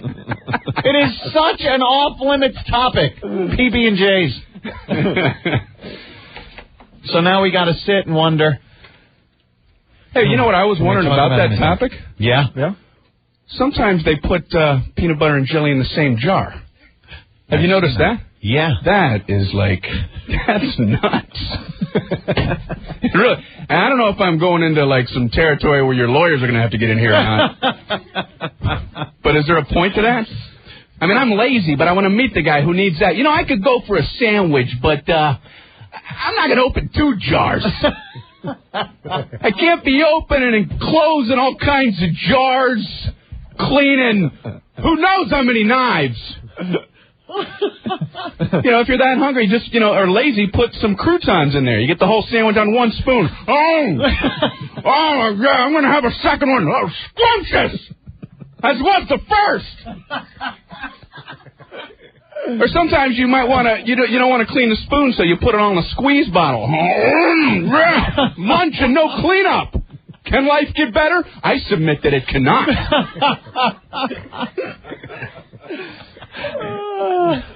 Come after me, lawyers. You're on the edge. Let's say hi to Dan. Hey, Dan, what's up today? Hey, guys. Hey. I'm going to be taking a car trip with my family pretty soon. I was wondering, Brian, do you have any stories about that? Yeah, as a matter of fact. You do? Yeah, my family, we got together, and my parents gave us some peanut butter and jelly in the same jar in the back of the car. No. That never happened. No. Well, we'll get into that in a moment. Yeah, of course. Don't worry about it. Right now, we have to get Pete Johnson our engineer, because my mic just fell. I hope this isn't a sign. It just might be. Yeah. Oh, that's broken. It was Rick, you can't fix it. Your people just use duct tape. I've seen your cars. I broke it. You broke it. Oh, that fitting is broke. That little piece. Okay. Yeah. Oh, this mic is effed. Well, why don't we take a break, Anthony? I'll leave it hanging there for a moment. We have the Billy Staples audio. It's ready to go. It's right to my left. We're going to play it next, okay? And Brian Regan's going to help us out with that. You have it? Yeah, finally. Oh, great, because Brian Regan, obviously, a very popular stand-up comic. And I want to ask you, have you ever bombed? Yes. You have? Yes. I bombed, it was a second show Friday in 1987. It was horrible. You remember it. You've never bombed, have you? What are you talking about? I bombed last night. What are you talking about? No you way. bomb all the time. Of course you do. Yeah. Well, is that relative, though? You're like, yeah, I bombed. Like there was one person in the back that was just kind of... No, they weren't crying with laughter. I mean, you get to where you can kind of fake it, you know what I mean? But but you know in your heart you're bombing, you know, and really, but usually like in a comedy club environment, it's pretty cool. But every once in a while you'll get in a situation where I can't see you bombing. Well, I can't see. Hey, I'm bombing. Hey, I'm bombing. That happens sometimes. Man. No, it's horrible. Oh, Pete, I'll tell you, I was doing a corporate show. And I literally... Pete, Brian Regan talking. That's all right. I was doing a corporate show, and I literally heard... I did a joke. It got no laughs, and it was in the Pacific Northwest. It was like off an island off of Seattle. Joke got nothing. I literally heard crickets outside, like... and I just started laughing, because I was like, oh, man, I've heard about hearing crickets. I've never actually heard the crickets. And then the audience laughed because they could hear the crickets, too, and they sort of were on my side for, like, the next few moments. Until the next joke. Where'd you get a corporate gig at Microsoft? That's pretty nice. Yeah, that was... Microsoft? Yeah, some division of Microsoft or some damn thing. That's all that's going on out there. Why else are they... What other corporation? Hey, we're Beavers, and we love Brian Regan out on this little island off in the Pacific Northwest. It's Microsoft or Beavers. Trying to keep it vague. I don't know why I don't want to say the company name. I don't want to say it, but it's on a small island. It's Dr. Evil from the Austin Powers movies. Has a volcano. I don't want to say Seattle. In the Pacific Northwest. A small island in the Pacific Northwest. I'm plotting with maps. I got charts over here to try to figure out where Brian was. Where in the world is Brian Regan? All right, and when we get back, we got the Billy Staples audio. God, finally. Billy bombed really bad, and we'll get Brian's opinion on the whole thing. I'm sure he did good, man. He was warming up. I'm sure he did fine. No. Even you cannot talk this thing nice. Brian, it's been a soap opera for the last 2 weeks. The guy has not come back to work since. He has left the state. He's left the state. He's left the signal. He's embarrassed to come back to the station. He has left the broadcast area of this station so he won't inadvertently hear people making fun of him. Maybe he's in the Pacific Northwest. Maybe some small island. Some island doing gigs. I picture Brian swimming up in a scuba suit. It's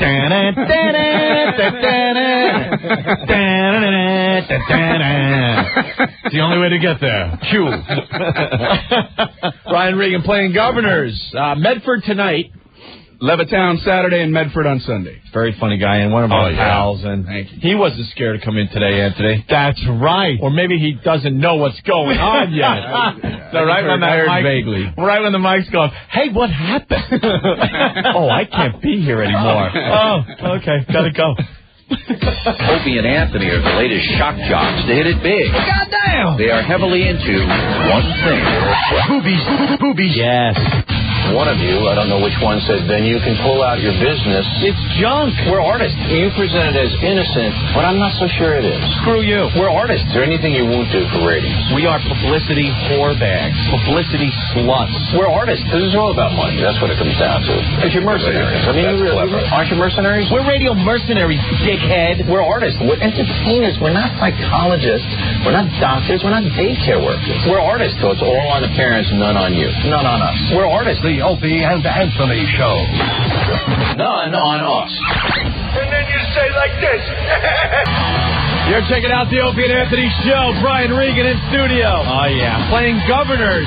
Now, Governors has 2 locations. He's playing the Medford Governors tonight.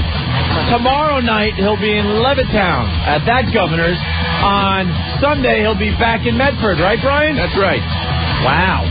Right on the money. You're making a Governor's sandwich right there. That's great. A little confusing, but I think the Brian Regan fans will figure it out. Very funny guy. We love Brian Regan. Oh, yeah. He has decided to stay, Anthony. That's very nice of him. Hey, man. Mighty white of him. My pleasure. Sorry, Opie, I was distracted reading, just reading things that are being printed out from various newspapers, I guess. Frank, what's going on? Great. What's up, guys? Hey, I told you. Isn't there something going on with the economy?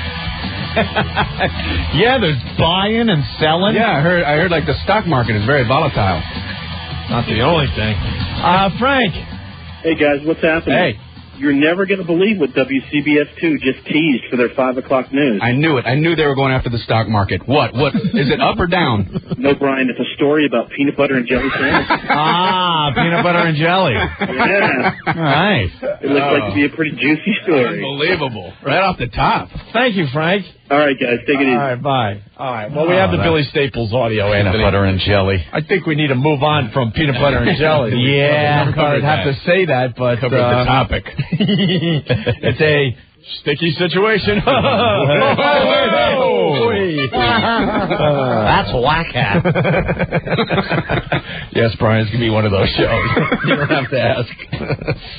Just hang in there with us. Everyone knows you're funny already. Okay. This is fun, man. I'm just like enjoying it. It's like watching a circus, man. Oh, yeah. Yes. Did you see Pete Johnson come running in like a indie pitman and fix my mic? Yes. That guy is a professional, and we're all going to miss him when he retires in 11 months or whatever the hell 10.5 months. 10.5 months. He's counting the days now. He's counting the days. He just...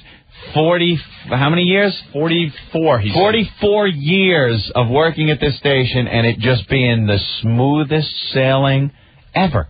All he had to hear was, hey, my microphone's a little tinny. Okay, Scotzo, I'll fix it.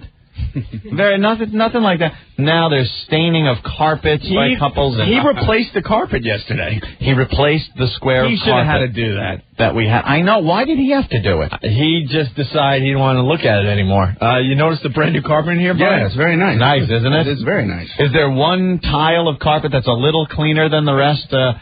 No, he replaced the whole thing. Oh, he did? He took the one out and put a whole new one down. It's kind of hard to just cut a square out. Well, these are indeed 2 foot by 2 foot squares. Oh, they are. Wow. Because underneath this is some hatch door system that is akin to the old Ronan Martin laughing. The hatches that Goldie Hawn would pop up out of and tell a joke. There's hatches where you can get down there and get at the wires that are running all over. This is a floating studio. They call it a floating studio. So we had a couple have sex right in the corner there. Mm-hmm. Yeah. To christen the new rug, Brian. Sure, you get a new rug, you got to do something like that. And you have to look at it and enjoy it. There was stuff that remained after they left, let's just say. Yeah. Yeah. Someone dropped a cornflake on the rug. Yeah, that's we taped off the area, and then somebody put a couple of napkins over the fence, and it sat there for a day and a half until Pete Johnson, sick of looking at it, put a new piece of carpeting down. He is quite a professional, but he's never had to deal with stuff that he has to deal with this show. Correct. Good for him. All right, finally, Anthony, the Billy Staples audio that everyone's been waiting for. Once again, Jim Norton invited Billy Staples to warm him up, 2 weeks ago at Red Bank. Wasn't it at Billy's prompting, though? Didn't Billy say? He didn't know. Not begging, but he brought it up first. Yeah, kind of like joking, because Ron and Fez were going to help promote the gig. So he's like, hey, maybe you can put me on. And I'm like, yeah, you know what? Yeah, okay. Cool. And so I was happy to have him. But that smile all the time. Yeah, maybe you can put me on. All right. Okay. And he hasn't been seen since. Yeah. He finally called Ron and Fez last night. Oh, he wasn't a happy Billy. Yeah, hi, how you doing? Yeah. It was, well, I don't know what to do. I'm very depressed. I bombed. I had a horrible time. And as my life, he goes, Ron, my life isn't falling apart. My life fell apart. And he goes, the only thing I have left is this dream of being on the stage and being a comic, and I've been doing stand-up for 9 years, and I cannot now get back on the stage. He goes, how do you recover from something like this? Just get back on. I know. He was crying. It was disgusting. I mean, I understand he's hurt, but you gotta go back on. Like a horse. And just going, oh, stop it already. Stop your whining. Exactly, like a horse. You fall off the horse, you run after the horse, you punch it, and you get back on. Right. Or if a horse gags you, you gotta just spit it out and keep going. If a horse or a mule kicks you in the face, you kick it back. Right. Here was Ron's reaction, though, to Billy crying last night. You can act like a man! What's the matter with you? He smacked him in the face. It was great. But I gotta say, it's not Billy's fault. Tom laughed. He thinks they all booed because of his act. He never got a chance, Brian, to do his act. It was that the crowd was that hostile. Maybe it sounded like boo, but it was Billy Staples. Oh, Billy Staples. There was an a-hole chant. Oh. There was a... No, that's Staples. Staples. See? You got to look at it like riding a bike. You know, if a girl gets off, you smell the seat while she runs into the store. There, see? You got to apply philosophy like that. I don't think there's a positive spin on get off the stage, you fat...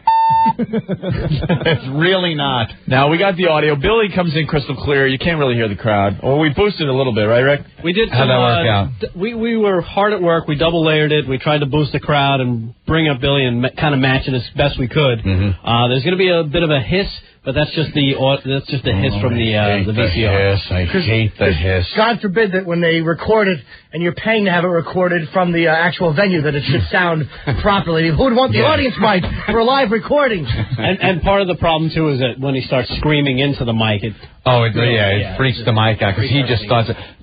Regardless if you could hear the crowd or not, the most important thing, listen to the desperation in his voice. Listen to how distracted he is and how he cannot even get words out because he is so preoccupied with the crowd heckling him. Well, but first, on the phone, we got Ron from Ron and Fez. Ron. Hey. Hey, guys. Hey, Ron. Ron? Yeah. You'll still hang out with us, right? Kind of. Kind of. Ken and I are both waiting to see what the lawyers say. Right. And then we'll have an opinion. Very good. Very good strategy. I said to Ken and Jeremy, geez, what do you think of this? Hey. That's it, huh? Maybe it's time for Ron and Fez to be on 3 shifts a day. Just turn into the Ron and Fez station at this point. I'm like, hey, I noticed those replays are trending up. That's great. Ron, we finally got the audio. Billy Staples, of course, we're going to leave it for you guys tonight. I don't even know if it should be played. Why?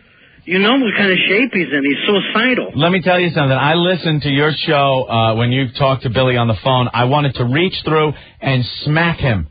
I wanted to smack him in the face. He was just the most whining.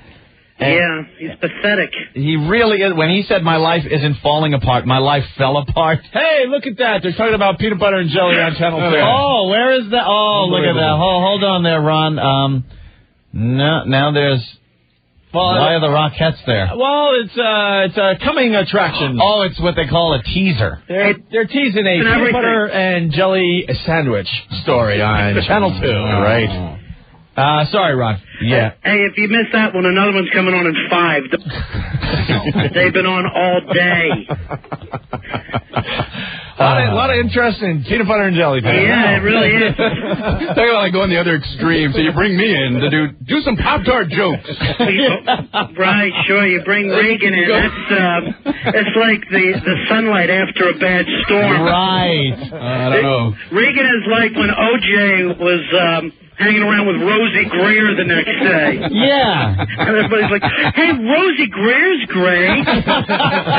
So therefore, by association... Yeah, Brian's such a nice guy. I never even heard him use a curse word on stage. No, he doesn't. That's right. He's a good boy. Ron, at one point today, it was only raining over this building. Yeah. No joke. That was a little odd. A little strange. You never know. All right, so why don't we get to the audio of Billy Staples, okay? You know, but also let people know that don't know Billy, he's already been through 5 rehabs. Yeah, you got a little more of a background on what his destroyed life is a little more about. He's been through 5 rehabs, and when we were talking to him last night, he's slurring. So the newest chip is out the window, I'm sure. Oh, and you asked him if he was doing any drinking. You promised you won't drink, and he said, I can't promise anything. What does it matter? What does it matter? What's it matter what he had I that do? whole attitude of just, oh, me, poor me, I'm just going to cash it in. I'm just... Yeah, and here's the thing, too. His second marriage broke up, so he moved home with his mom, and he's 44 years old, and he's sleeping in the same room as he did in high school. So he's waking up in a single bed now, and he's looking up at these old faded Terry Bradshaw and Peter Frampton posters that he had there in the 70s. This should have been part of his intro. Right. See? This would have set the plate nice for him. He's a lovable guy, but, they're not called lovable clubs. They're really not. You have to have comedy. He's got to realize he has a good gig with your show, and he's being way too hard on himself. Sure, he's the phone guy. He's doing great. It's an entry-level position. He's at midlife. Dude, are you just hoping that he kills himself on your show live? Well, this is before the tape plays. That's harsh. But, so he's going through a lot. Yeah. And I love how everyone is saying, now when you listen to this tape, everyone says, oh, you know something? You could be the funniest comic in the world and come out there, and they would have booed anyway. And everyone goes, yeah. But he's not. He's not the funniest comic. No. I mean, I don't know. I've never seen what he does. I can't say he is or is. I honestly don't know. Where were you? When these hijinks and shenanigans were going on? I was watching it from the back. What were you saying? What were you and Vaughn saying to each other? Come on. Kind of laughing. How do you laughing? I like Billy. When you're watching one of your friends take it in the face, you have to enjoy it. You think I'm rooting for other comics to kill? I want them all to go down in flames. Yeah, that's true. Norton knew what he was doing. You like to watch other comics bomb because it makes you feel better about yourself. Even funny. you, Brian Regan? Oh, yeah, of course, yeah. Wow. It's the most controversial thing I've ever heard you say. Well, Brian's going to be commenting about Billy Staples here. Wait, Regan, let me rethink this. Let me take this back. All right, Ron, you want to stay on the phone for the playing of the tape? Sure, and then after that, we'll listen to my sister get raped. Oh, man. All right, let's start the tape. All right. Pleasure bringing up our next act. You're going to love this guy. He's a good friend of mine. He's been on Comedy Central. He's been on MTV. He's a regular on Ron and Fez. Billy Staples, a big hit.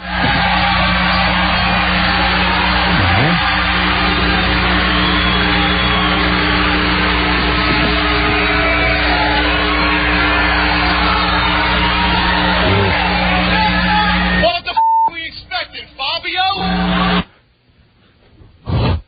All right, so he starts out. Now, they seem to be applauding, though, when he came out.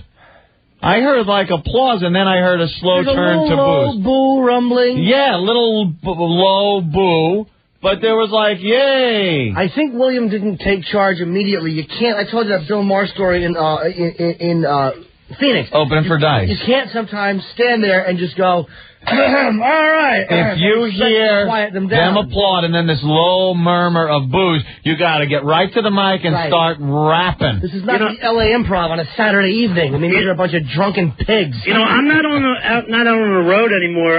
Is the Fabio stuff still current, Brian? I've been opening with it, but I get to it quicker. Fabio. Yes. See, that might have been a problem right off the bat. Were you expecting Rock Hudson? I look like Frankie Lyman. But that's not a bad joke. It just didn't fly. Yeah. He attacked right away, though. Yeah. He attacked the crowd right away. Yeah, implying they were expecting something. All right, back to the tape. Jesus Christ, that's why I'm at radio. Uh-oh. Oh, the dog yelling at me. I'm sure what the hell good you look over there. I think he got a good applause there. It seemed like he struck back at one of the hecklers. Unfortunately, there were about 499 more. And you shouldn't agree with them. You know, what the heck? What do you think I'm in radio for? Of course, look at me. You can trip, you can rip yourself, but you got to, pow, you smack the guy in the face and then trash yourself. Yeah. Don't give in, like, you know, I'm not knocking him. He hasn't been on stage much because he's doing radio. Like, boo, because they were yelling. What you couldn't hear was, you fat F.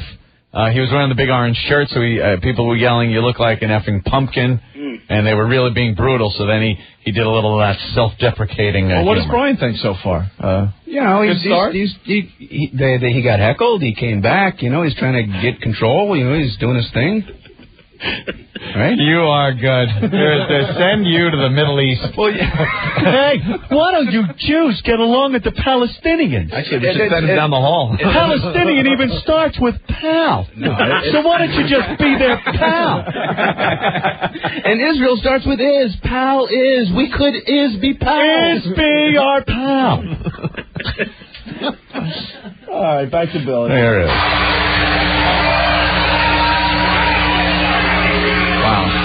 Right there. I hear you guys got paintball guns. Thank you. Then I'm staying up here. Hey guys, welcome. Come on, seriously, welcome to Red Bank, a town that's an Indian name for washed up bloody tampons on the shore. Wait a second. It sounded like they were starting to laugh, and then you guys cut it. That was a laugh. I like the local stuff. He's doing a lot of local stuff. He's relating. Some local color. I like that was the first of the seriously. That was the first of the seriously. When he says seriously, he's pleading, oh, please let me just start my act. All kidding aside, guys. Yeah, all kidding. All right, I know you're heckling and yelling, and we've been having a good time. Yeah. But now we got to get down to brass tacks. Pipe down with that jock and settle down. Let's go back. Brian thinks he might have got a laugh. Well, it sounded like they were starting to laugh at the joke there. All right. Hey guys, welcome. Come on, seriously, welcome to Red Bank, a town that's an Indian name for washed up bloody tampons on the shore. A little bit, you know. And a huge sock. Now, but here we go. One guy yelling that while the rest is laughing. I did a few laughs and one really loud, you suck. I'm going to be brutally honest right here now. I'm going to be brutally honest. Here's what happened. He says that people were yelling right when he came out. He's right. They were. That was his chance right there. You heard when he goes, welcome to Red Bank. Seriously, welcome to Red Bank. There was not a peep. There wasn't a peep. That was his shot now to win the audience over with a huge opening. It absolutely was. If we could again, okay, perhaps. All right. They shut up for him when he said seriously. Keep talking. I got to go. All right. The old-fashioned Keep way. talking. We can't talk about things.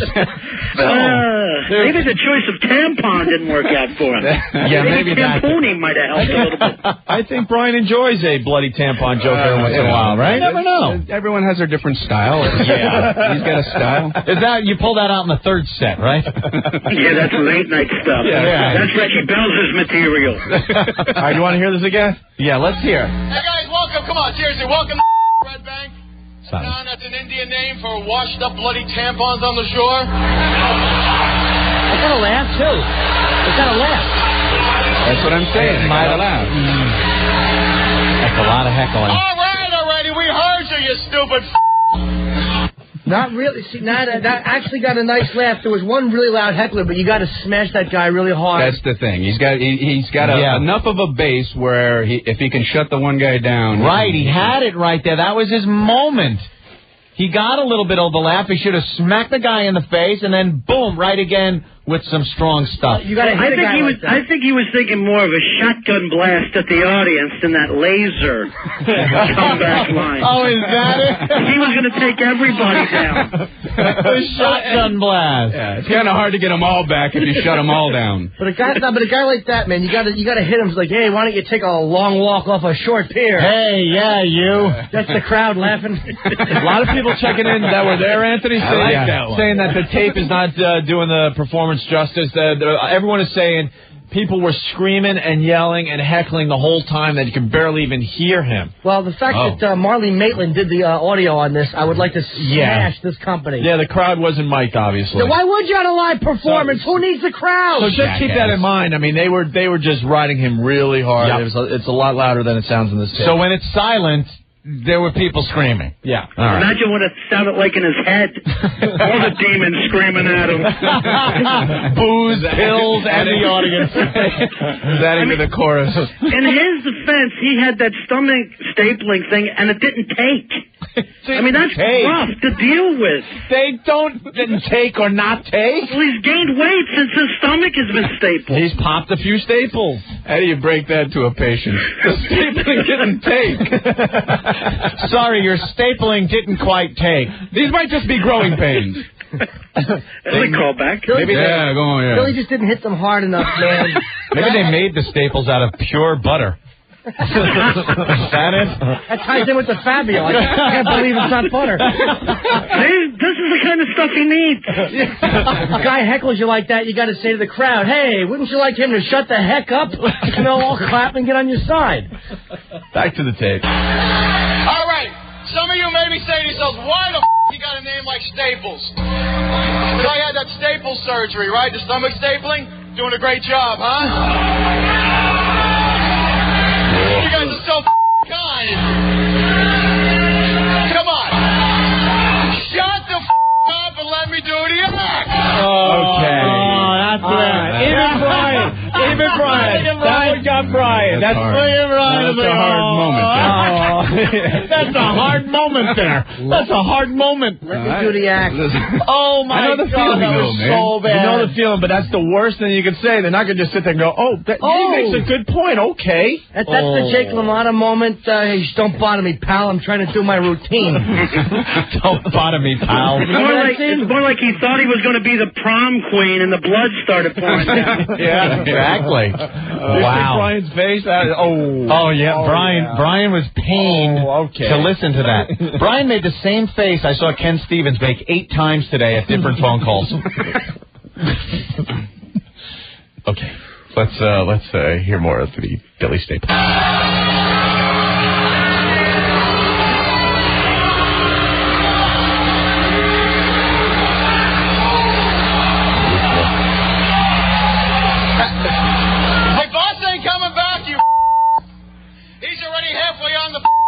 Getting out of here. All right, listen up. Now, seriously, listen to me for a second. When you guys listen to O&A, of course. When I was on O&A, I had a colonoscopy done on the air. Any of you guys have a colonoscopy? Any of you guys had a colonoscopy? How about could any of you guys spell it? This is not Menza you're talking to. They're retard, drunken lunatics. Brian, not smart to ask the audience questions. No, not in that particular situation. Not when they're that hostile. Yeah. And the question that he asked. Hey, anyone colonoscopy? Seriously, guys, 17% across the board tax or what? All right, well, this is great. He takes out the Q&A now. We get rid of the Q&A. This is helpful. All this is working out. It really is. That was another very uncomfortable moment. This just in. Looks like Channel 5 also likes peanut butter and jelly sandwiches. Oh, boy, they are covering it. All right. Back to that line, Anthony. When you guys listen to O&A, of course. When I was on O&A, I had a colonoscopy done on the air. Any of you guys have a colonoscopy?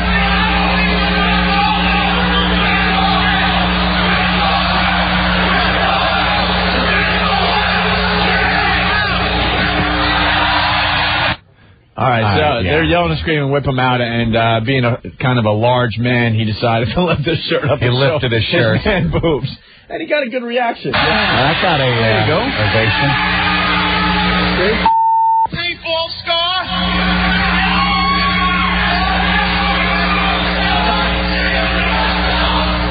Hey, I'll wait all night for you guys. Go ahead. Hey, seriously, any of you guys have a colonoscopy? Oh, no. Oh, no, he went back. He went back. He went back to the colonoscopy. He's on it. He got a little off track with the whip him out, and then wham, back to the colonoscopy. Back to the killer stuff. Back to the killer stuff. This is his He's got stuff. gold. He's got a piece of gold to bring out there for him. I can't wait now to hear the punchline. Oh, no. Let's give a little listen. Any of you guys? Oh, I'm the only one who fell for this.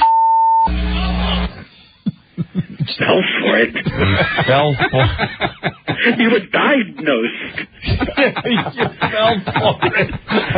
You're eating whole hams for 40 years. You didn't fall for something. He's confused. It wasn't like a sleight of hand card trick. Oh, I fell for the colonoscopy. Oh, I thought that was the queen. He was making balloon animals, and before I knew it, he had a camera up my keister. Maybe he better edit this out of his tape. Yeah, I'm the only one that is falling for oh, this. man. All right, fell for this. Let me tell you, a colonoscopy's a big pain in the ass. That was the kicker on that one? The punchline. The colonoscopy is a big pain in the ass. Let's ask Brian. Brian? It sounds like he's a funny guy. He's got some good stuff, you know. But it doesn't matter if you start off on the wrong foot and the crowd ain't liking you. That's it. You're dead. You're dead in the water, and that's the situation he was in. And you know, I feel for him. You can hear the hecklers organizing now. You really can. It's more like wrestling heckle. Right. They're working as a group. Right. Like at the conventions, you know, the delegates who want to comment on his weight. It's like the Iron Sheik has shown up, and he's burning an American flag. I think there's a pain in the ass line. It's not a bad, aside, thing to say. It's a throwaway, right? Yeah, a little throwaway line. Yeah, you don't hit that hard. But you can't say, it's hard to set that up and then go, no. When I was I've had the colonoscopy, and let me tell you, put on here your it laughing comes. hats. Like you don't say the seriously. It was ready. a pain in the ass. Get ready, Alex. Here it comes. Send it up a little too much. I wouldn't send a night out on a dog like this. Not on a dog, Alice. Leave it there. The cat will get it. You have no sense of humor.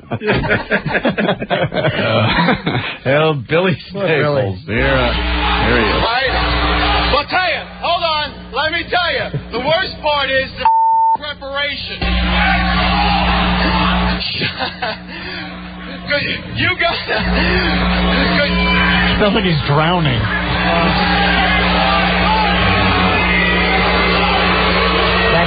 Now it's just pandemonium.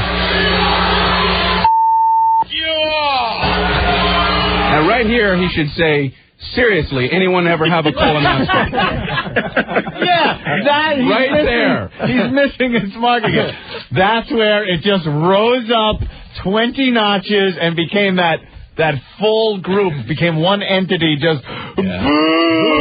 It literally sounds like the ump just threw Bobby Valentine out of the game. And Shay is going crazy. That's where you got to look at the crowd and go, hey, my wife likes me. Ron and Fez like me. Go on, pick on me if it makes you feel better. I'm an easy target. Oh, man. His wife doesn't like him, though. Yeah, that's part of the sad part. Once again, gotta say, everyone's checking and saying the tape doesn't do it justice. The boos were just deafening. You could tell. But the crowd was not mic'd, unfortunately. You could tell at that part it was probably deafening because he can't even talk. He's got the mic, and he's just going, He told us last night he was in shock. He was in shock at that point? Yeah, it certainly sounded like it. Ooh. A little more? Do we have more? Yeah, there's a really bad a-hole chant coming up. I don't know how much they're going to let us play, but just in case they dump out, I just want to let you know. It went on forever. Did it? All right, you guys going to shut the up for 2 seconds or what? Yeah, ask him a question.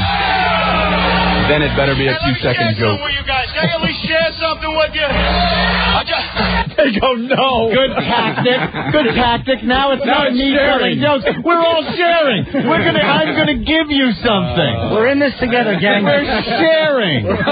Can I share something with you guys? We're all of the same ilk. All right, can I share now? This crowd was on. And they didn't miss a beat. They're like, no. Another question.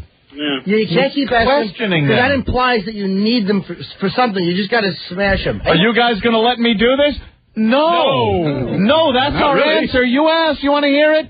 No. Does a rapist say, could you please undo the belt? No. No. It just undoes it. Do it. Just do it. Jump in.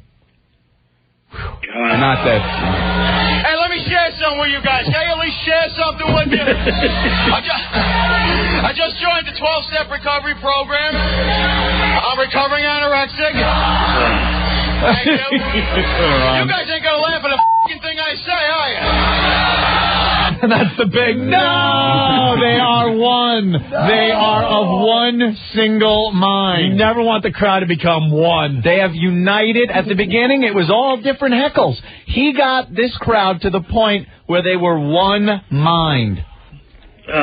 He's the white substitute teacher in Harlem right now.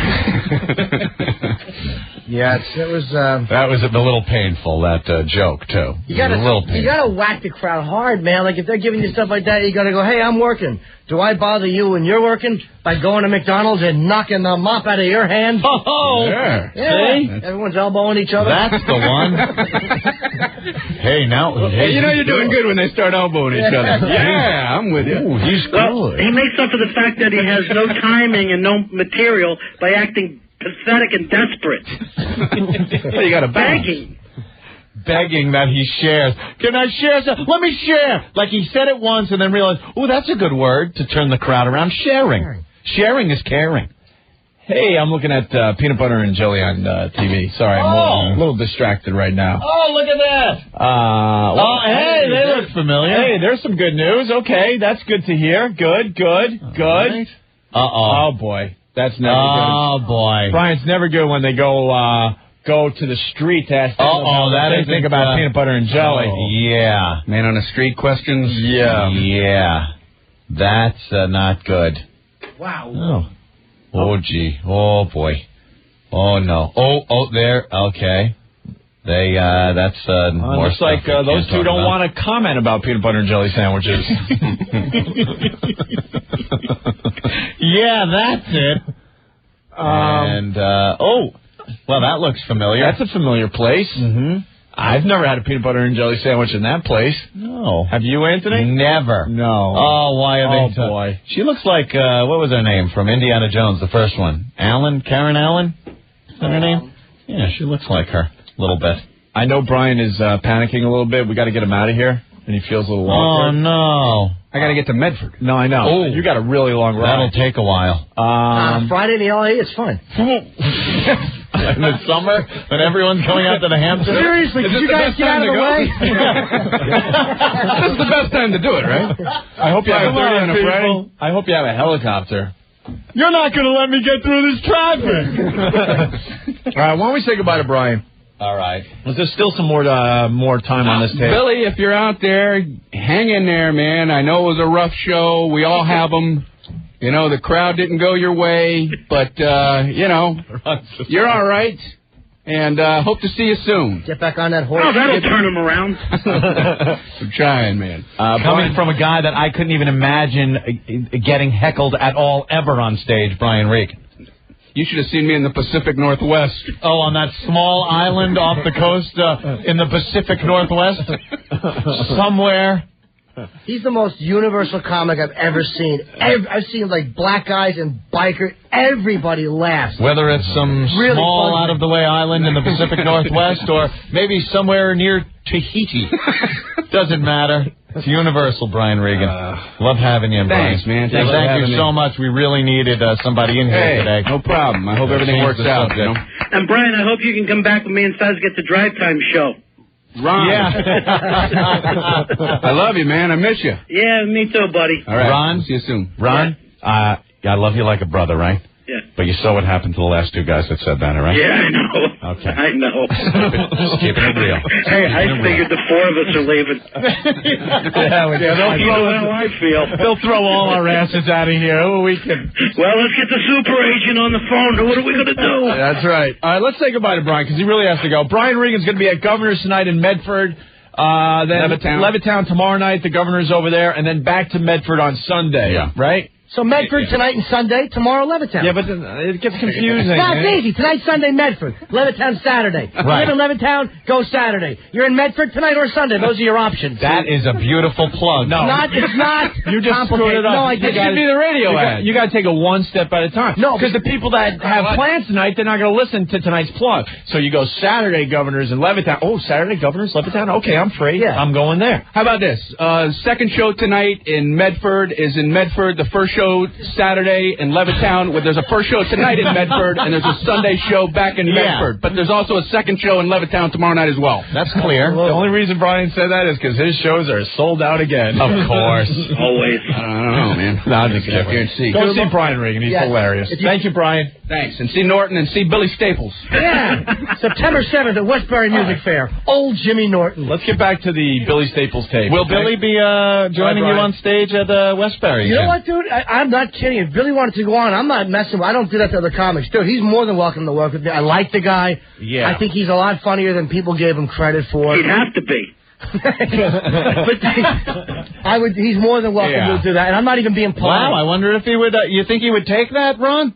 I don't think that he even wants oxygen anymore. Let him come out. It's a gig, man, and if he'll have to go on stage a few more times because he is a funny guy. It's just that he hadn't been on enough right before that. It's something that happens. Well, let's get back to the tape. We got about 2 more minutes left in this thing because then Rich Voss comes back out, and then Voss encourages the crowd to get Staples back. Give him one more shot. It gets a little crazy still here. Billy Staples at Red Bank. Thank you.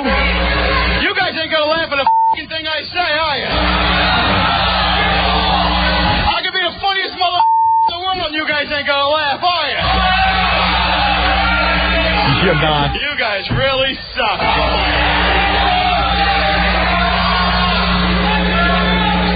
What's that?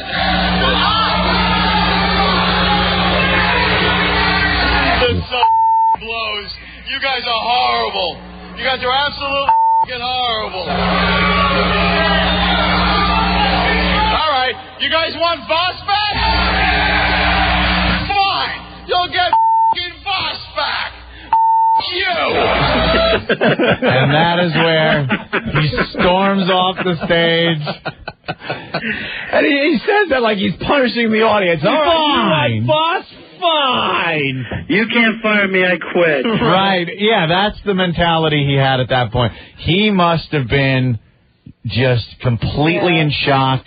Didn't know what to do. There was no way he could have jumped back in, so he just said, screw it, I'm off. Dude, in moments like that, it's tempting. You're just trying to have that moment of clarity alone in your head where you can all make sense of it and then get to what you do. But when you're sick, that's why you're asking questions. We all do that as comedians. It's a stall tactic. Yeah. What do you do for a living? And they tell you, oh, you do that. As you're repeating it, you're thinking. It's all trying to get your head together. And all right, now I can straighten this out. And he just couldn't because there was too many and they were yelling and he was a little bit, taken back by it. But you don't ask them to repeat the hateful things. It's a bit. No, that is something that is... Get off! What? What? Get off! I thought that's what you said, but I wanted to clarify.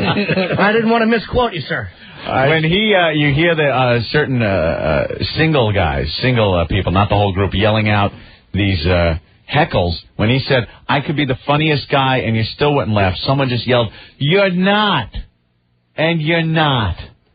He was giving them every opportunity to hammer him. Yeah, I bet if I suck, you'd all yell, you suck. Yeah, you do. You suck. That's what they were yelling. Did we blow off the a-hole chant? No, Part what? 2? On there. Oh, okay. Oh, that's in when he returns to the stage? So now Voss comes back to the stage, it looks like, here. Out of a riot. They're all applauding now because Billy has finally decided to leave the stage. That's what you're hearing here. And then, Voss is making his way back. And I think Voss is looking behind him because he's never heard applause walking out before.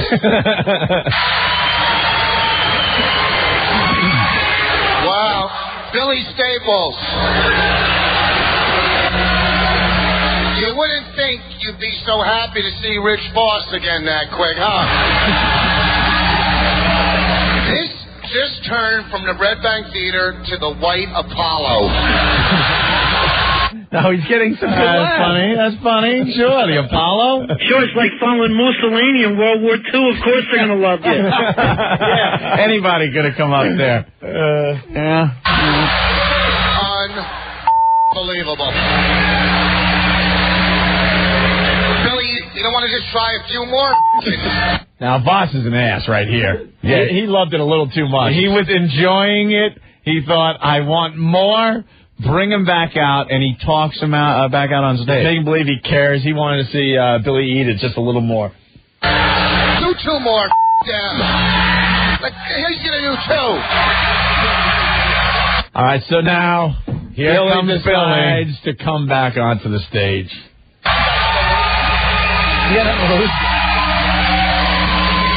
I've just been told I got to do another 20 minutes. Look how quickly. Let me ask the ladies a question here tonight. Ladies, I want to ask you a question, and I want you to answer it as honestly and quickly as you can. Ladies, does size matter? Holy we got a lot of sluts here tonight. See, it took a little long. What's that mean? It was, yeah, what's that mean? 18 seconds or 20 seconds. When you go back out like that, audiences, as rotten as they can be, want to have a good time, as they would have. But you just got to hit them, man. You can't pause. Yeah, he stopped. His ladies, another question for the audience. Are you ready to laugh? Hey, another question. I mean, when you have your second shot like that and walk out, now you've had time to reflect. You take your atomic bomb out there. You take the biggest weapon in your arsenal and hit him right between the eyes. Yep. Not another question for the audience. And then they call all the women sluts. Right, and now he's alienated. I really didn't hear too many women's voices during those heckles, but now he's brought them on board. Back to the tape. Anybody doesn't think size matter? Girls, where are you? So you guys don't get it. You guys just don't get it. I'm talking size. You guys ain't giving me a chance, are you? More questions. So what? No tomatoes? No nothing. Where are you pussies? Holy What? Thank you so much. You've been so kind.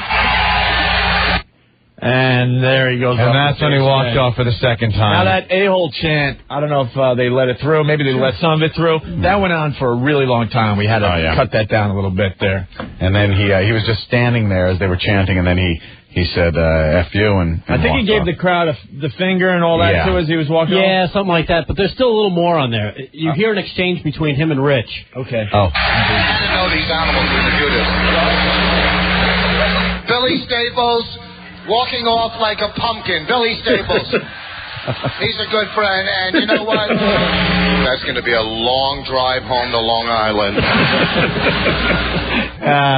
Boss really is a mean-spirited creep. Did you hear him, though? He thought no one was listening, you know? What did he say? He kind of pulled the mic aside, and he goes, you had to know these animals were going to do this. Because he didn't pull the mic aside. He's too stupid to understand.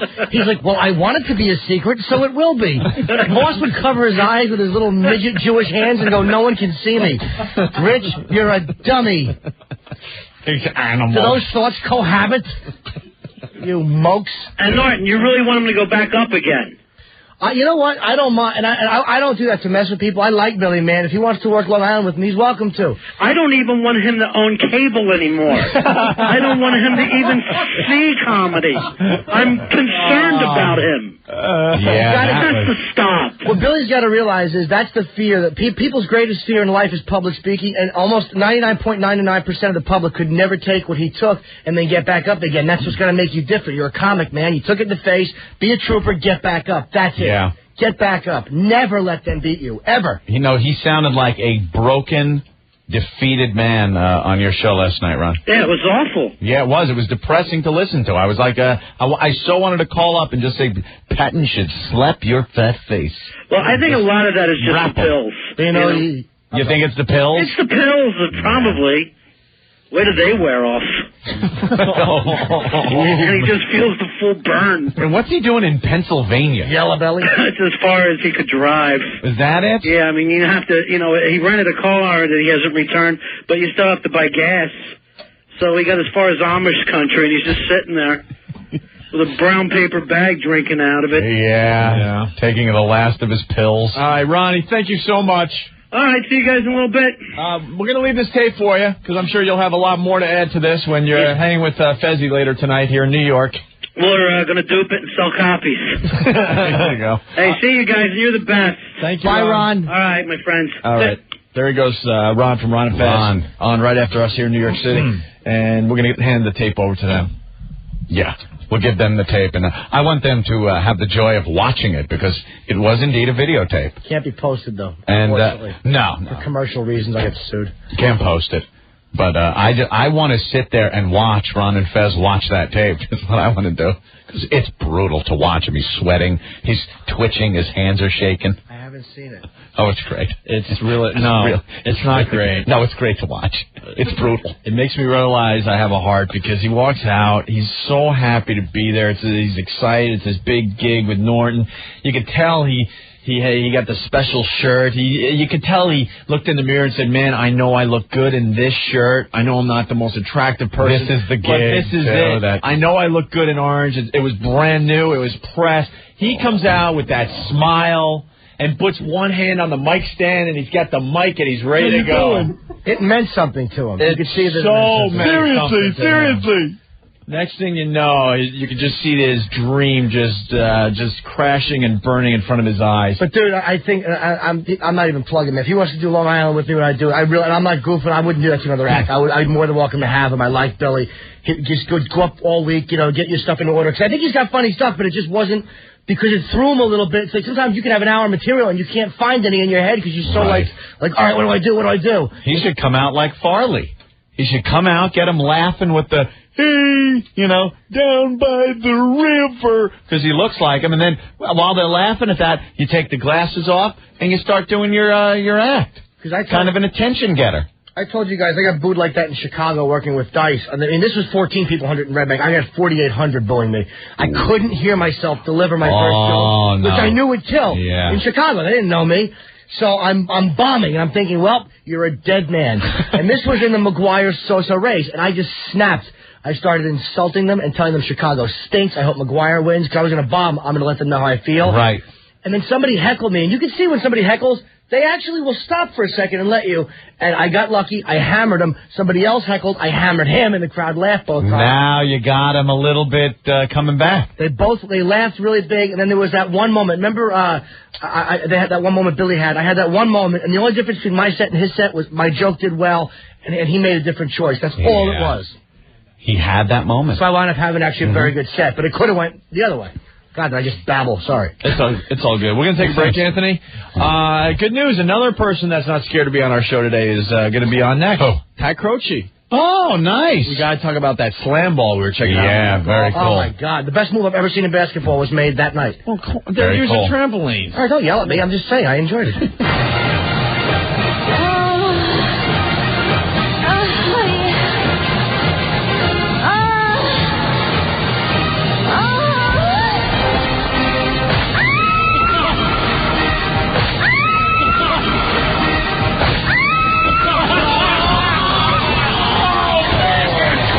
This is the Opie and Anthony Show.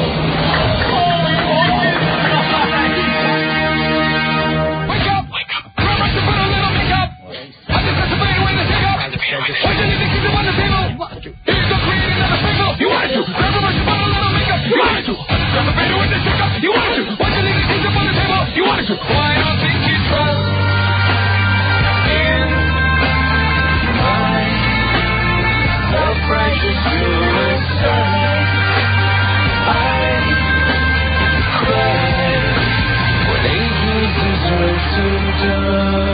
And we're back to the Opie and Anthony Show. Man, that rocks. I love this number down. Today's word of the day is deja vu. Vujade. There is a break. Deja vu. Wow. What's your Norton? Breaking news. Heather Mills has just kicked off a leg during Rocket's run. I saw where you were going with that. God, is that funny? Rockette. I suck. You stink. Heather Mills has just kicked off a leg in the middle of Rockette's audition. I screwed it up. And we needed that one today. That's not a bad line. That's funny. That visual of I like the visual. her legs flying off as she's humiliated as the other girls have too. All of them with their arms around each other. The one goes flying. One little red Christmas boot on it.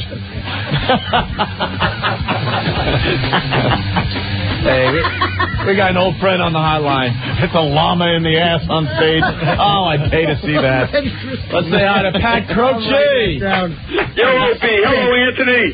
Hey, what's up, man? Hey, you take care of my buddy Jimmy there? Hello, Pat. You have no problem being on this show today, sir? No problem whatsoever. Thank you, sir. You got my full support. Thank you, Pat. We need it. I hear. Now, Opie turned me on to this sport that you got going. Slamball. Anthony, even you can dunk in this sport. This is unbelievable. It looks like, talk about watching a show where you believe somebody is going to die during the course of the program. It's bad. Why don't you explain it? Because you could probably do it a lot better than I can. A Slamball, think of an NBA regulation court, 94 feet, but this entire court is spring-loaded, so the whole thing gives to a degree. The entire glass and boards up from hockey, so the ball is always in play. And inlaid inside the court, inside the three-point arc at both ends of the court, are these 4 competition-sized trampolines strategically placed. So when the players come down, it's 4-on-4, they come down, they dribble, and as soon as they hit the tramps, they are the dribble, and they just take off.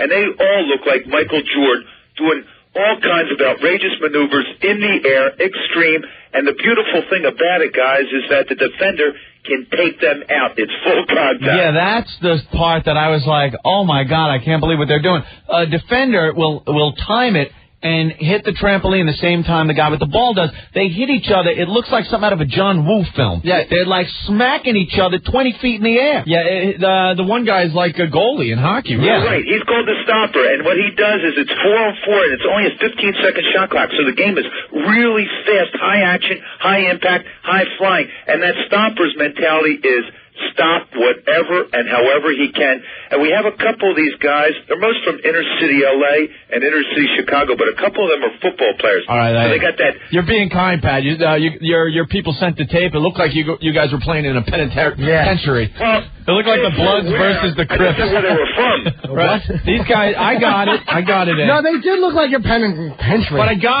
But I got it, you ass. And I saw you, and I knew you were hoping, but you know what? I made it. Yeah, no, you're right. After 2 hours sleep and the hell we've been through today, that is Jimmy. I made it. You're right. It was like a river run. Sorry, Pat. Shut up. But, Pat, we took a peek at the tape. It's unbelievable. It really is. You've been talking about Slamball for a while. Last time we were in Philly, you're like, hey, there's something I'm working on. And I got to be honest, I'm a huge basketball fan. And I'm like, oh, yeah, okay, I'll take a peek. I was kind of interested. But after actually seeing a game with the gang in the back office, this is unbelievable. Well, Opie, and I'm a big NBA fan. This doesn't take the place of NBA. I can't wait till it kicks up in October and November. But this is just fun. It's probably the first extreme team sport. It's played on TNN, the new TNN, every Saturday at 8 o'clock, and then for those who like to party and come back home around midnight, there's a re-telecast of it. And it's the first 2 weeks have had great ratings, great response. You know, it's something different. That little bastard, who the hell was that guy? That's what I was just going to ask him. Who was that guy? God, I couldn't tell you the team or anything. He hit that trampoline. He takes the ball. It went under his leg to the other hand, where he then does a 360 over his head, doing a 360 and slam that thing. You know who he is. His nickname is Inches. They call him Sean Jackson, but he's in the Nike commercials that does all that freestyling with the basketball to music. Oh, okay. He's unbelievable. He's our Allen Iverson of Slamball. He looked like he was 17 feet off the ground. He probably is. These guys get way over the rim. There's one guy that gets his armpit over top of the backboard. So you're talking, he can get up there as 20 feet. Yeah. And I like the names of the teams. Yeah, we were watching a game. I think it was the Mobs versus the Crips. The Steel, or it could be... it was one team was Diablos. Oh yeah, Diablos. I thought that's one of the gangs in Grand Theft Auto 3 that did it. It just looks like gang warfare happening. And then the goal is hopefully that it gets a great response and we kick it up again next year. We get a tour out there because we want tryouts. We want 600 players tried out for these 48 spots. It's 8 players on a team, 4 only play at a time, only 6 teams, and we want to kick it up to another degree of athleticism and that element of fear. And hopefully in the year 2004, maybe we have a Slamball court in all those twin rinks all over the city. Yeah, it looks really exciting. I can't wait for the video game. It's obvious that someone's going to make a video game of this. It's perfect. Yeah. It truly is a human video game when just watching it. Right. And it's perfect for your audience because they're half nuts. I'll be honest, I didn't think I would like it, and I wound up loving it. I'm like, I'm not going to like this. And I think after I saw that guy make that move, I could not stop watching. Jimmy, I can't see how you... And if you saw it in person, you'd really be impressed because these guys whack it. There's no script involved. These guys are some tough nuts. It was violent. I really enjoyed it, man, and I didn't expect to. I really liked it. Cool. Talk about being a little frightened. I don't know. Where do they tape that? We did in L.A. I wouldn't want to tell you the truth, I don't think I want to see one live there, Pat. No, I'm telling you, you would like I don't think I'd fit in with the crowd that I saw sitting for the first game I saw. It's like a John Singleton film. Yeah, it really did. Hey, Pat, you need a couple guys to do the pregame show or what? Hey, man, we'd love to have you. Death knell. Hey, listen, when we take it up to the next notch, I'll call you back, Ope. I would love to have you and Anthony do that. I would do that in a second because I just love hoops, but... Yeah, well, we'll see. We'll see if we need a job. Hey, Pat, you doing anything else, like jumping off buildings or anything? No, I'm chilling right now down the shore, chilling right now. What NBA team are you going to be working for next year? None right now. None right now. All right. Well, you need to get a scoop from you. Nah, no scoop. There's no scoop available, bro. You're going to be doing the TV again? No, NBA is now on ABC 15 of the games, so the 35 games left the NBC. The rest are picked up by ESPN, TNT, and TBS. So there'll be plenty of games on, but most of them will be on cable. Oh, man, they need you, though. You did a great job last year. Well, there might be some opportunities when NBA and AOL joins forces and they create this new NBA TV. So who knows? But thanks, Hope. Okay. And remember, you still got to go to a game with me. I know, I blew my chance. I gave you a couple good opportunities, didn't I? The finals. We had something going on. We had to go to New Orleans, somewhere. You could have met Jordan. No, you know what you went? You went to Boston. You went somewhere north, I guess. I had the chance to meet Jordan, and I blew it. Yeah. I blew it. The guy offered you. No, there was. Well, you wanted Jordan. You wanted the Wizards and Sixers. I got you courtside. Then you wanted the finals, Lakers versus it was the Nets, and I got you that. And then all this, you guys went to. You went Boston. You went somewhere north to do a remote. Yeah, exactly. You should be thrown in a penitentiary for that. I got it out, though, man. I really got... Goodness. It's been a long 24 hours. You got to give me that one. He got you the tickets, though. Yeah, I know he did. All right, Pat, the big plug, please. The big plug? Yeah, for Slamball. Saturday nights, 8 o'clock on the new TNN. Check it out. All right. Thank you, Pat. See you, Anthony. See you, Jimmy. Bye, Mr. Croce. See you, guys. We'll talk to you soon. You got it. All right. Talk about somebody who's out of his mind. He's a maniac. That guy. He's a great guy. Yeah, he is. He's full of energy. There's a guy that forgave us. Jim. Oh, that's right. Jim made a really big full paw. And don't even repeat it. I'm not gonna. I don't want Mr. Croce to get mad again. I'm not going to, but I forgot about that. As mad as he got, the Philly listeners loved it because they're like, hey, all right. That was where I got certain information from. But it's all water under the bridge we made up. And I'm glad he forgave me because he's a black belt and a maniac. He could kick your ass. He really could savagely beat me. Yeah. He looks like the type of guy that could just throw a savage beating. He was joking around with me when we went to Philly for the first time. He goes, oh, hey, is this Norton? And he threw like a karate move next to my head. And I didn't think he was going to hit me, but I realized this man could savagely. He could take my clothes off and just slap my fat body, and I would do nothing but yell, quit it, Pat. His bitch slap you. Yeah. As a goof. Like a little chubby gal. I stink. Anthony, what's going on? What's up, Bowman and Norton? How you guys doing? Hello, sir. Thanks for calling.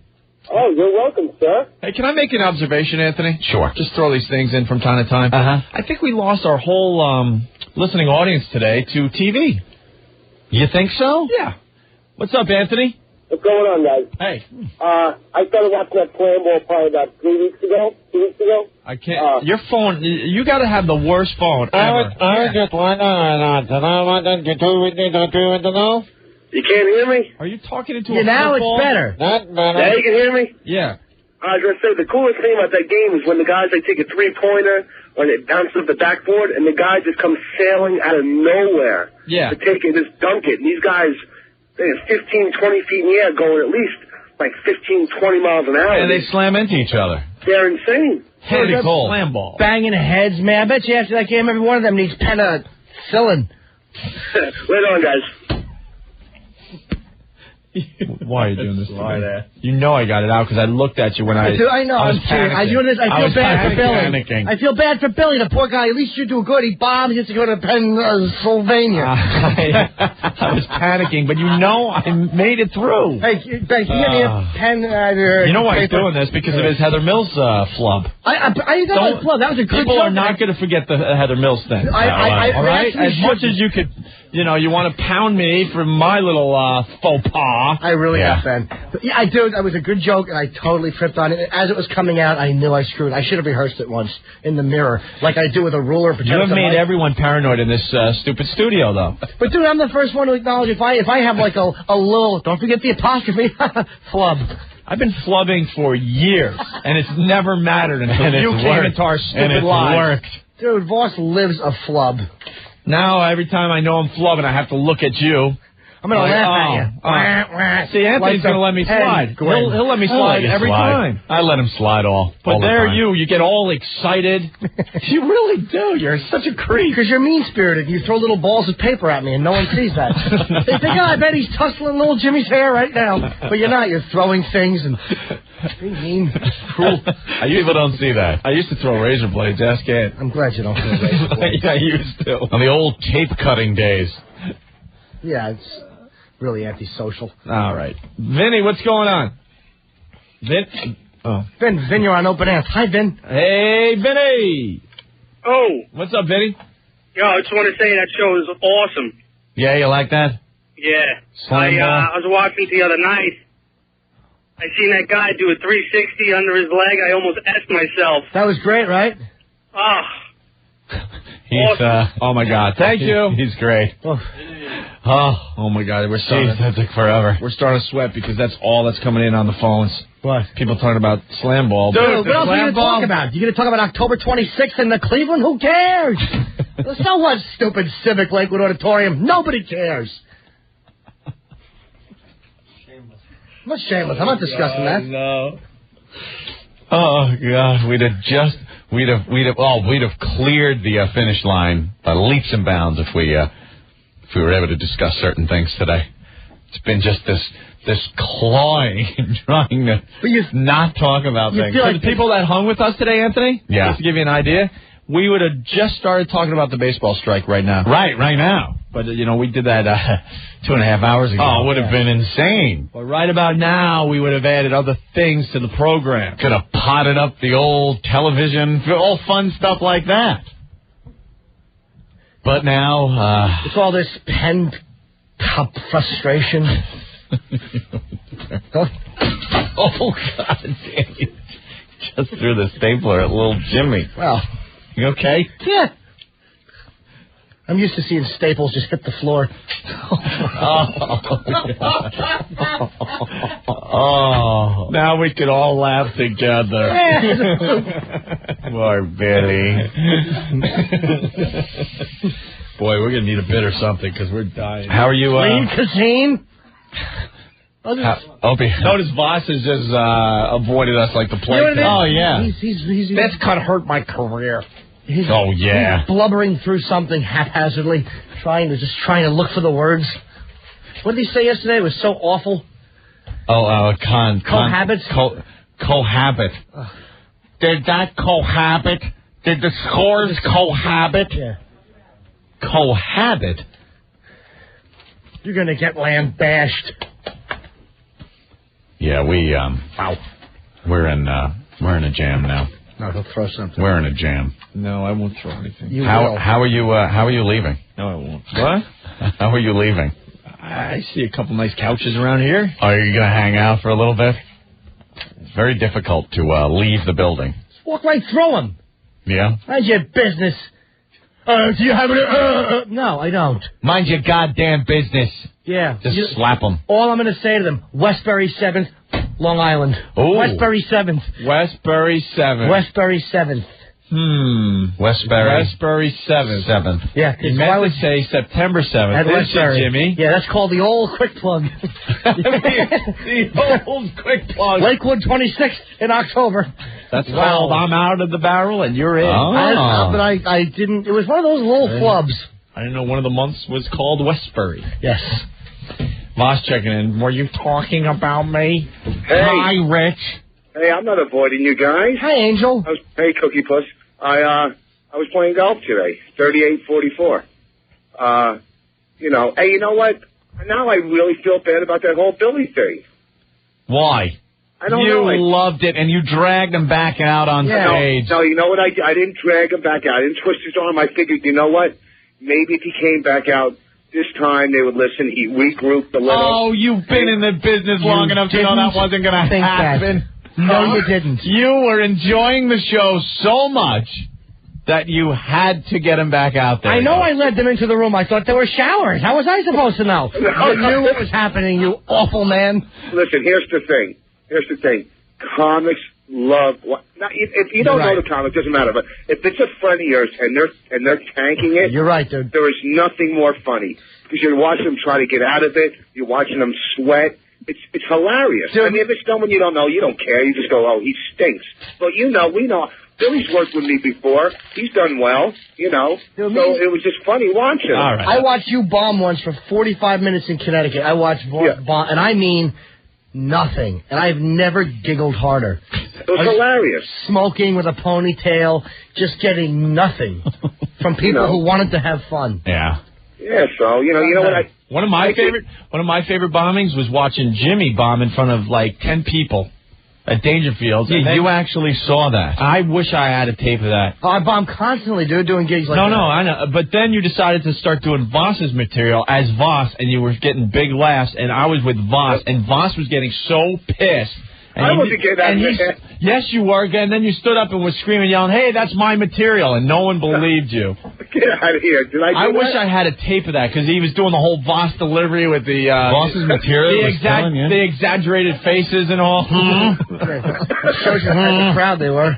They like it very lowbrow, apparently. And then Jim goes, "Okay, enough of that." And goes back to his material, and it was one of those nights for Jimmy. He'll admit it, right? Yeah, nothing. Yeah. So all of a sudden, Voss stands up and goes, "How about you do more of my jokes?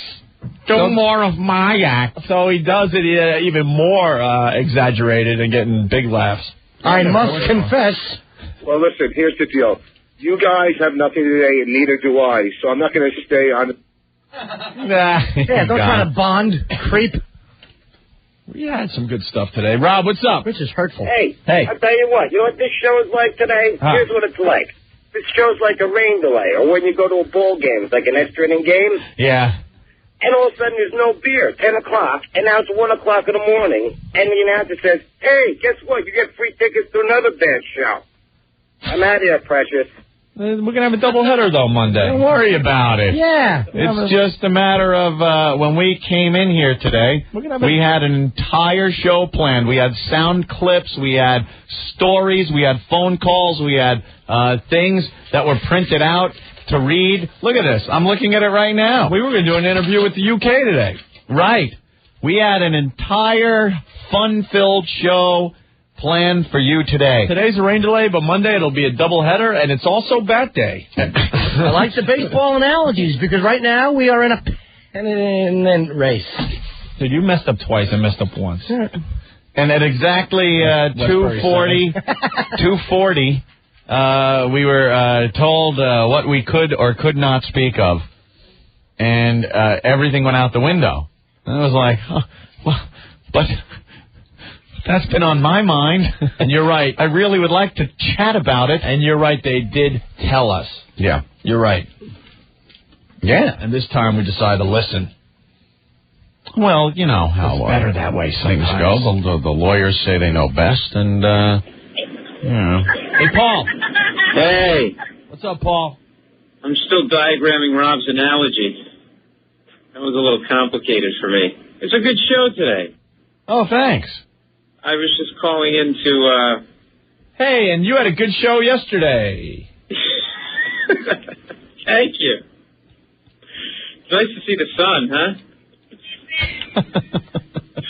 I was just calling, I had a segment I wanted to talk about how to prepare your soil for planting your bulbs for the fall season. Oh, that's exciting. That could fill a little time. Yeah.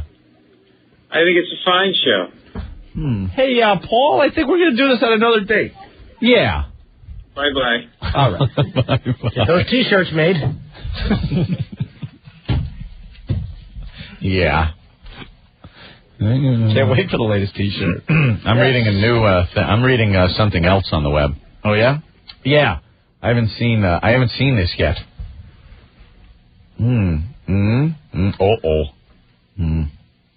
What? I don't know. Oh, look at that. Ken Stevens. That, and then, we don't know. I want to know who. That's a funny statement. I wish I could read it. It's very funny. It's on newsday.com. It's whoa, hey. Remember that thing? Do you remember? Oh, boy. Look at who wrote it. So that goes... Oh.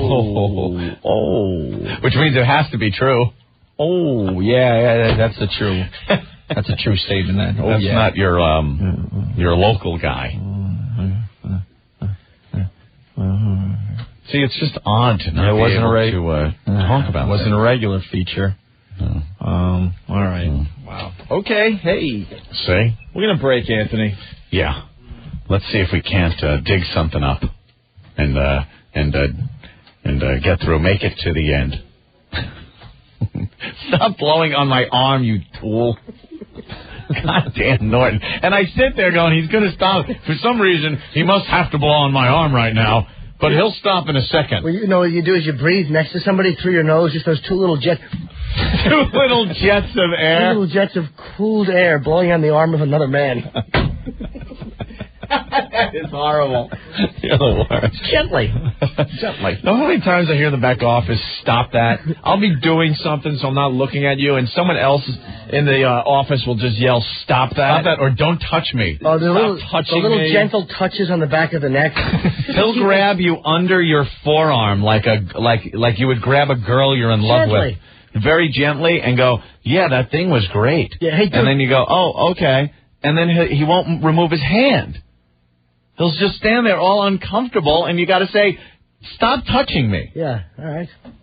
Just gently touch. Well, you place what really creeps guys out. I get Godfrey with this all the time. I place my 3 fingertips, not my thumb or my pinky, on his forearm very lightly when I'm talking, and I'm like, my hand's I'm like, dude, what time are we going to go down there? And it just really creeps him out. It is creepy. It's just a gentle, get out of here. A gentle little touch. Just in case you're keeping track at home, Anthony. Yeah. O&A, it's a clean sweep for you in New York City. The PBJ thing has been mentioned on every news channel. 1, 2, 4, 5, 7, 9, 11, and 12. We'll be back. I love Snatch. Bring on the horse. The Opie and Anthony Show. You filthy criminals. Worse than anthrax. That's going to make a sweeper. Where's the caboose? Are you ready, man? Let's get right into what do we learn today. Let's see how clever the audience could get today, Anthony. Troy, what's going on, man? Hey, I understand you guys have had a really rough 24 hours. I just wanted to, Opie, I wanted to offer you a penny for your thoughts. Hope to see you in Sacramento soon, Dolly Dimples. I'm working on a date right now, Angel. Dolly Dimples. What? That's horrible. It's another man. What? Isaac, what's up? Yo, what's up, guys? What's up? Today I learned how to make a buffalo zucchini seem insignificant. Oh, wow. God, that is good. Hey, he gave himself a... Thanks, guys. I'm out. Peace. Let's go to Ebony and Ivory. Ebony. Hi, guys. Howdy. Hey. Hello, Table Cheeks. I learned 3 things today. Yeah. I learned Gary from Weird Science has the stomach flu. Wink, wink, nudge, nudge. Gary from Weird Science, yeah. I learned Grey Goose and Coke are awful together, but it takes the edge off. Right. And Billy got heckled at the White Apollo. Nice. The White Later, Apollo. guys. Bye, Ebony. Love you. The White Apollo. Love you, Ebony. Love you, Francine. Thank you, Ebony. Hey. Charlie from Rockland County. I learned today nothing. I was too busy scanning the TV looking for details. Right.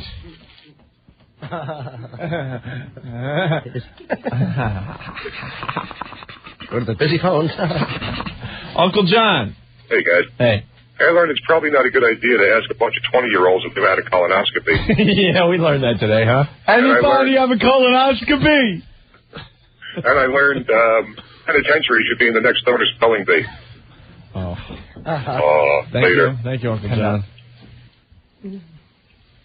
You know, we could have bailed today, man. You should have. Shut up. Shut up, Steve. Sorry, Ope. That's hilarious. I'll give it to you. We were given the option. You guys could go in there and struggle, or you could just bail and put on some more of that old best of crap. Believe me, Ope, we struggled with you. All right, cool. What's up, Steve? Today I learned that Opie don't know nothing. Yes. And that's all I got, because I'm feeling kind of pensive. Later on. See you, man. That's that is very funny. Yeah. You outflubbed me today. Screw fair. That's funny. And I got screwed. Yeah. Westbury 7th. Yeah. It doesn't even matter. Doesn't matter. He's part of the Westbury 7. Yeah, Lakewood 26. We can do it all the plugs. Yeah. Damn Cleveland.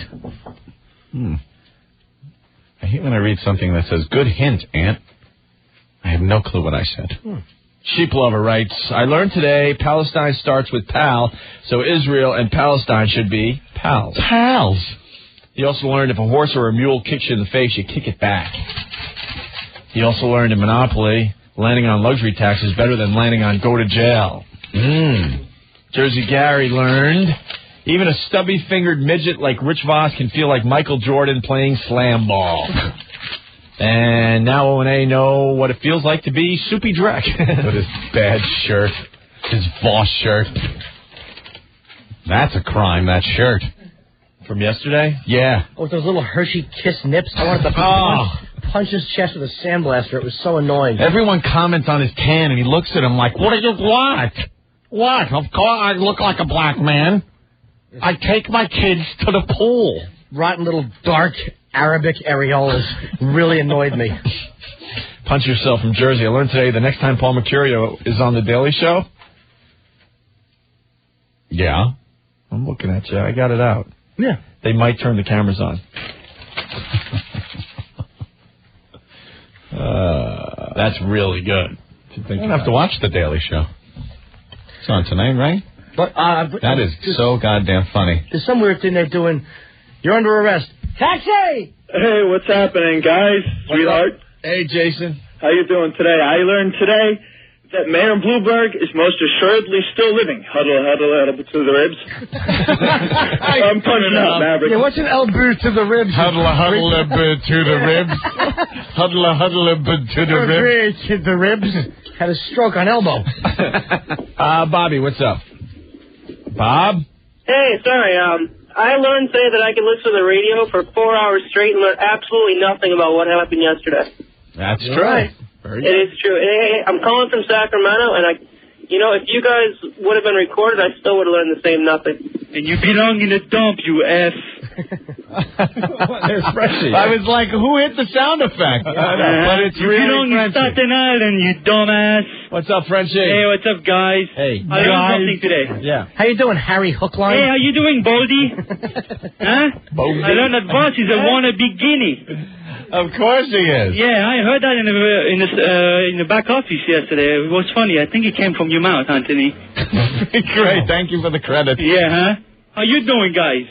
Very good. Yeah. Although we can't really say. Yeah, I know you can't talk. Anything. Yeah, huh? You know, ixnay. Maybe I should say it in French, and nobody can understand anyway. So we can't even leave the building, Frenchie. Ouch. Yeah.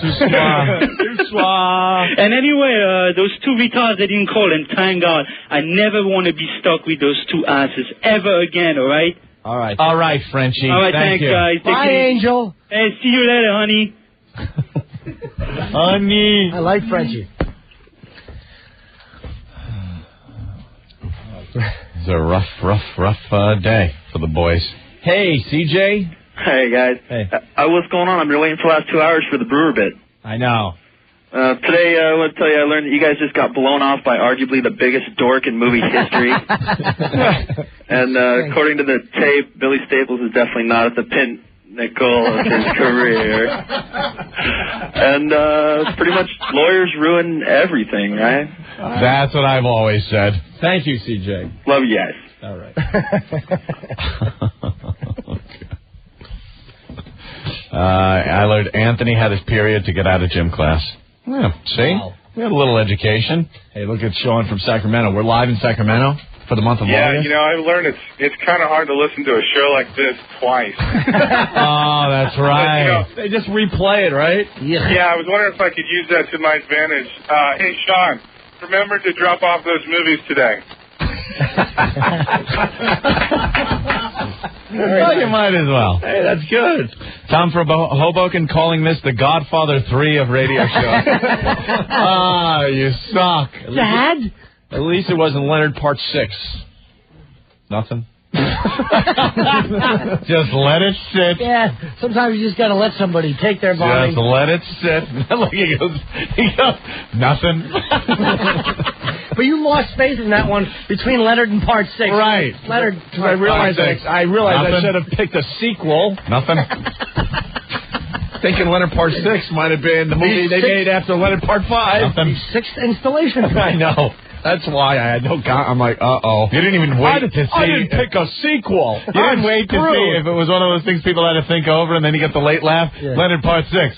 Nothing? Yeah. Leonard. Nothing. No, it's only a problem with words that start with P. You're right. P-E-N, I think. Yeah. Well, I think you're Pinnacle, P-I-N, but it depends on if you're from Buffalo. Don't bring up Buffalo. That, you know what? You did miss a good sequel. Penitentiary 2. Thank you, Big Kev. How are we doing in Buffalo? How's that whole debacle going? I think the Buffalo problem is secondary at this point. Yeah. That's one plus. Mm-hmm. Makes other things we do look really like nothing. Yeah. Let's get out of here, okay? Although they do seem to list them. Let's get out of here, all right? Okay. Let's do that. No comment. Your mom's box. Oh, no.